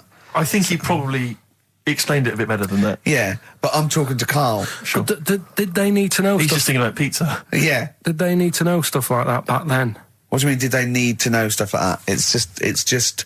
There weren't people going around going, I've got to drop these two things off the bleeding tower of pizza. I just don't know which one's going to land first. Yeah, I need to know. Why do you need to Bring know me that? Galileo. Yeah. It's for a bet.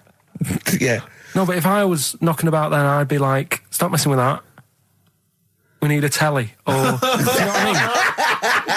I bet he thinks the Flintstones is real. I know. That'd be brilliant. That's what I'd do if I was a caveman. I'd make a telly out of rock. Yeah. And a pelican and a as car a that I cement just mixer. ran along the road with. Yeah, exactly. Yeah, we need a car. Yeah. Well, we haven't really got the internal combustion engine. Can you stick your feet through the bottom? Yeah, just get me a car, for Christ's sake. Anyway, so I learned that. And then... What? You learned his name. Yeah. Other people I learned the name of this week. Oh, if a chimp could watch telly. Go on, Karl, go on. And there was also a fella in the week who said that women shouldn't be wearing trousers. Why? Because they don't look good in them. What do you think? What do you think about that? It's rubbish. Yeah. These are the only things that have caught your eye over the last couple of weeks. This is the entire news. Galileo did something with light. A French fella said women shouldn't wear trousers.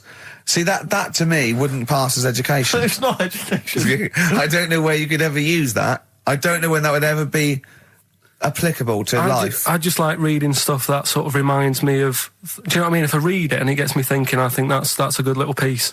But I mean, but surely can't you just sort of like sit near something that vibrates to keep your brain going, or shake your head every now and again? I mean, what does this do? You mean it makes you start using your brain? But what aspect of a Frenchman said women shouldn't wear trousers got your mind working? What questions were you asking? Because I thought that's a bit daft, isn't it? Right? Yeah. Okay, it ends there with me. There's nothing else. There's nowhere else for me to go on that. He closes your mind's the still worrying. Yeah, go on. What do you think? Let's go through this. Oh, I wish we could download his thoughts. I know. Just watch it. Yeah. Wouldn't it be great, like a DVD? Like a cartoon. Imagine that extra footage on the Office DVD. Yeah, Carl's brain. That would be with amazing. Oh, with a commentary. Go on. Women wearing trousers and that, right? On the estate that I grew up in, on right? There was a woman about 4 houses down, right? Rough. Now, she used to wear leggings. Yeah. Now, they're a bad idea. They are a terrible idea. I agree with you there, Carl. If you're a lady of What the colour? normo persuasion... Were they pink? No, they were sort of black, but with all bits on them. Oh, right. Do you know what I mean? What, toast and just horse droppings? Yeah, go on, yeah. And she used to... she's quite a big woman. Sure. Pauline Quirk, I think we described her as. Looked like a light bulb when It she was is those bending kind over of in women that are leggings. attracted to leggings. Yeah, I know, yeah. They are drawn to them like a moth. Yeah. She used to wear them, and that's what I remember when I read this piece. And she used to work on one of those sex line things. Right. She used to do that. But what was she, an engineer? The weird thing with her was, she had big eyelids. Right. Go on. That were too big, and this is what I was thinking. What right? do you mean she had big eyelids? How big do eyelids have to be for you to go, they're big eyelids? What was she shoplifting with them? Would she come out of Dixon's with, like, radio stored in them? What do you mean she had big eyelids? It was another one of them popular things around our way. Do you know? Like, what do you mean popular things? They people go, oh, I'll tell you what, they're all the rage. Can I get some big eyelids, please? No. It was just like one of them things that people suffered with. Just big eyelids. They could hardly open their eyes. What do you mean? What do you mean? That's one of them popular things around where I grew up. People had big eyelids. They could hardly open their eyes. What does that mean? What sort of freak town were you born in? You had webbed feet people with big heads. You got women with big eyelids. What does big eyelids mean? Are you confusing her with the horse? Yeah. Did she have hooves? Look, what? Anyway, so there's this big eyelided woman with the leggings. And that's what I'm saying to you, though. That's when I read that story with people with trousers. Yeah. I went from that. Yeah. To a woman who used to have big eyelids. I still know the point. But then, and also the other bloke who had the eyelid problem was a mate of mine. Right. His dad had it, and same problem, massive eyelids. I don't know what that means. I don't know what that means. I used to say to my mum, I'm going round to Dave's house. Yeah. And or Drew say, Pig, as you call him. That's all right, but make sure his dad doesn't take you out in the car, because he could hardly see. He had to have his head. He had to tilt his head back to keep his eyes open. Sure. Didn't he have a couple of matches with him at all times? What a load of gobbledygook. This began as educating Ricky. I know, So it's what, like he was people thinking, with eyelids. But it's like you're supposed to make that leap as well. Yeah. If I mention the trousers, Ricky will probably be thinking about people with big eyelids and women wearing leggings. Play a record, Carl. This is the Best Of Show on XFM 104.9. I'm Ricky Gervais, with me Stephen Merchant. Yes. I hope you're enjoying the Best Of. Like I said to you, though, the reason I did this was to get that kitchen, right? Now, Brilliant. as we speak now, right, Builder's in the flat. He's been annoying me. Of course he has. Of course he has. What's he been doing? When he turned up on Monday, right? Yeah. Wanders in, and the first thing he says to me is, said, the pub across the road, is it any good? I said, well, it doesn't matter, does it? You're working on the kitchen. Think of saying that to a builder. Probably making conversation. Probably meant, do they do a toasted sandwich? Because I've got a half-hour lunch break. Not an hour, like Karl Pilkington. So I'll probably there and get a nice, cheese and tomato sandwich. Is that genuinely what you said to him? Yeah. The first thing you said to him? Suzanne had a go at me saying, why have you said that? He hasn't even started on it yet. I cannot believe that. You're unbelievable, Carl. And you say it's us that are rude, crass, I wasn't being thoughtless. rude. I just was letting him know. Do you know what I mean? I know what He they're up knows to. what he was there for. He had it down on his little docket. Do the kitchen this week. Yeah, he didn't come there and go, what did I come out for? Was it to go to the pub for a week? Why am I wearing these overalls? Yeah. Who's the little bald mank twat insulting me? Let me just check. Let me call the head office. I wasn't having a go, though. I mean, they should have finished it yesterday, and they're there now, right, on their own. And what annoyed me is they turned up late today. Hold on, Carl, I've just realised something. They're probably listening to the radio. This, I assume, tuned to XFM, isn't it, in your kitchen? Yeah, but they don't know it's me, do they? Do you know what I mean? No. They'd go, he's got a whiny mank voice as well. So's the bloke who owns this place. And the bloke who owns this place, when I said, what's that pub like across the road, said, well, you won't be bothering that. He's working on this. No, he won't be able to put two and two together, will he? You've suddenly, the penny's dropped, doesn't it? You've suddenly realised. Look at his face! Yeah. He's suddenly realised they might know it's him. And they could be listening, and they're going to clean you out, mate. Oh, if you are the builder working in, where is it? I won't say the address, but it's... Central London, isn't it? Go mental. Have whatever you want. Opposite that pub that you like, He'll probably be in there now, so he won't be listening. Oh, insulting a British workman. He should have been in today. Mental. He should have been in at 8 this morning, Just which annoyed me anyway. mental. Why, I really don't understand why they've got to start so early, right? Yeah. But he said he'll be there for 8, turned up at 9:30, right? Wanders in, and what annoys me is, he could have left all this downstairs. He had a paper under his arm, one of those crossword books, and a pot noodle. Now, I'm not being funny, but most of them take quite a bit of time. A crossword book, he's not happy with just the one that's in the paper. If you're listening, if you are the builder that's listening now, doing Carl's flat, what about pissing in the laundry basket? That was Jane's Addiction. This is the Best Of Show on XFM 104.9. I'm Ricky Gervais, with me Stephen Merchant. Yes. This was a clip show. We recorded this a couple of weeks ago.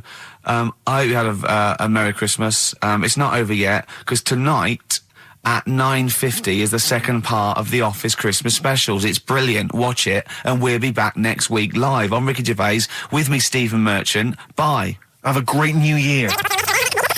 probably you're thinking, Rick, isn't it time that we do our usual roundup of what's been happening in the news? Yeah, Which we always do every week. Yeah. We always do something, which is, I mean, basically, if you're listening and you're a new listener, say you work at a newspaper, we always try to be informative, just try and put stuff out there that just educates people, informs What are you people. thinking? Well, I said Monkey News is coming up, but what have you got? No, I was just looking on the net there and just found a couple of quite important news stories, probably worth mentioning. Policeman caught photographing. I don't know why it makes me laugh. It's just the phrasing, I suppose. It's the headline. Policeman caught photographing up woman's skirt. No, he wasn't up there taking a picture of Big Ben. He wasn't going, can I just sit up here? I'm just going to take a picture of that seagull over there. No. He was facing the camera up a woman's skirt. He was indeed. Right. A policeman in Japan is facing disciplinary measures after he was caught photographing up a woman's skirt with a hidden camera while on duty. The 42-year-old sergeant, who's not been named, used a digital camera to secretly snap the shots when the woman was reporting a stolen bicycle. So he was actually doing his proper job. He'd obviously thought to himself, I'll bring him a digital camera today. On the off chance a beautiful woman comes in to report a crime or robbery, I'll have it ready, I'll have it positioned, in such a way. But this is interesting. This is how he got caught. Okay? The woman became suspicious after she saw a flash go off. brilliant. I mean, this Not so secret at all. Sorry, did I just see your shoe? Your shoe just seemed to just spring into life there. It was light. There was light. Yeah, I think I've had someone set fire to some magnesium that was on the end of it. It won't happen again. Well, it's only you and I in here, and your shoe was just suddenly lit. Why are you standing like that? Why is your shoe just sort of like between my feet? There's no reason. This is how I always stand. What did the bike look like? Flash? So, are you taking pictures of my family? No. And no, I'm not. And you should be wearing knickers anyway. Well, how do you know that? What? How did you know I'm not? How did I know what? I'm not wearing any... I didn't know you. I don't know what you've got up there.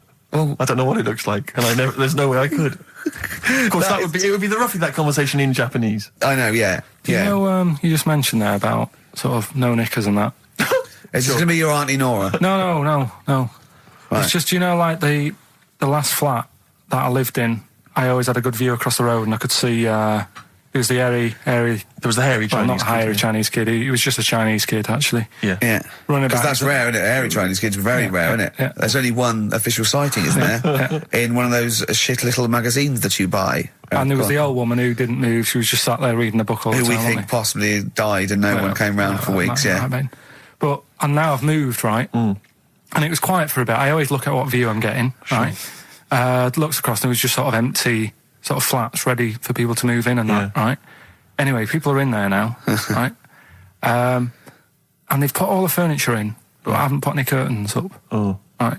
So anyway, I'm sort of washing up, just having a look out the window. Yeah. Right. Girl sort of wandering about, knickers on, right? With no knickers on? You mean naked? No knickers. Well, she had a bra on. Right, okay. But, she's probably looking for a knickers. So I thought, and I don't know how long I was looking. No. Right. But anyway, she looks across. Oh, God. I think she spotted me. Yeah. I think, oh, God. I felt really bad. Yeah. I said to Suzanne... Sorry, is this some sort of Peeping Tom confession? No idea. Well, he's not... That's the thing, though. Peepington. If I was peeping, she was peeping as well, because she was looking over. Works both ways, doesn't it? Yeah, but yeah, all she could see of you was your bald head. Yeah. No. And your hands moving as you were washing up. And some white-looking substance frothing up. Particularly stubborn stain on this glass. Yeah. Oh, God. Imagine that. Imagine if she looked across. I'm assuming your sink is lower than the window. But didn't she just cover up or something? Or she looked back and go, oh, you're looking at my fanny? Well, the thing I did... What? I thought, just sort of drop me boxer shorts. Because I thought... Well, Suzanne said, what are you doing? What are you talking about? What are you talking about? No, just so they can see me cheeks of me. What are you talking about?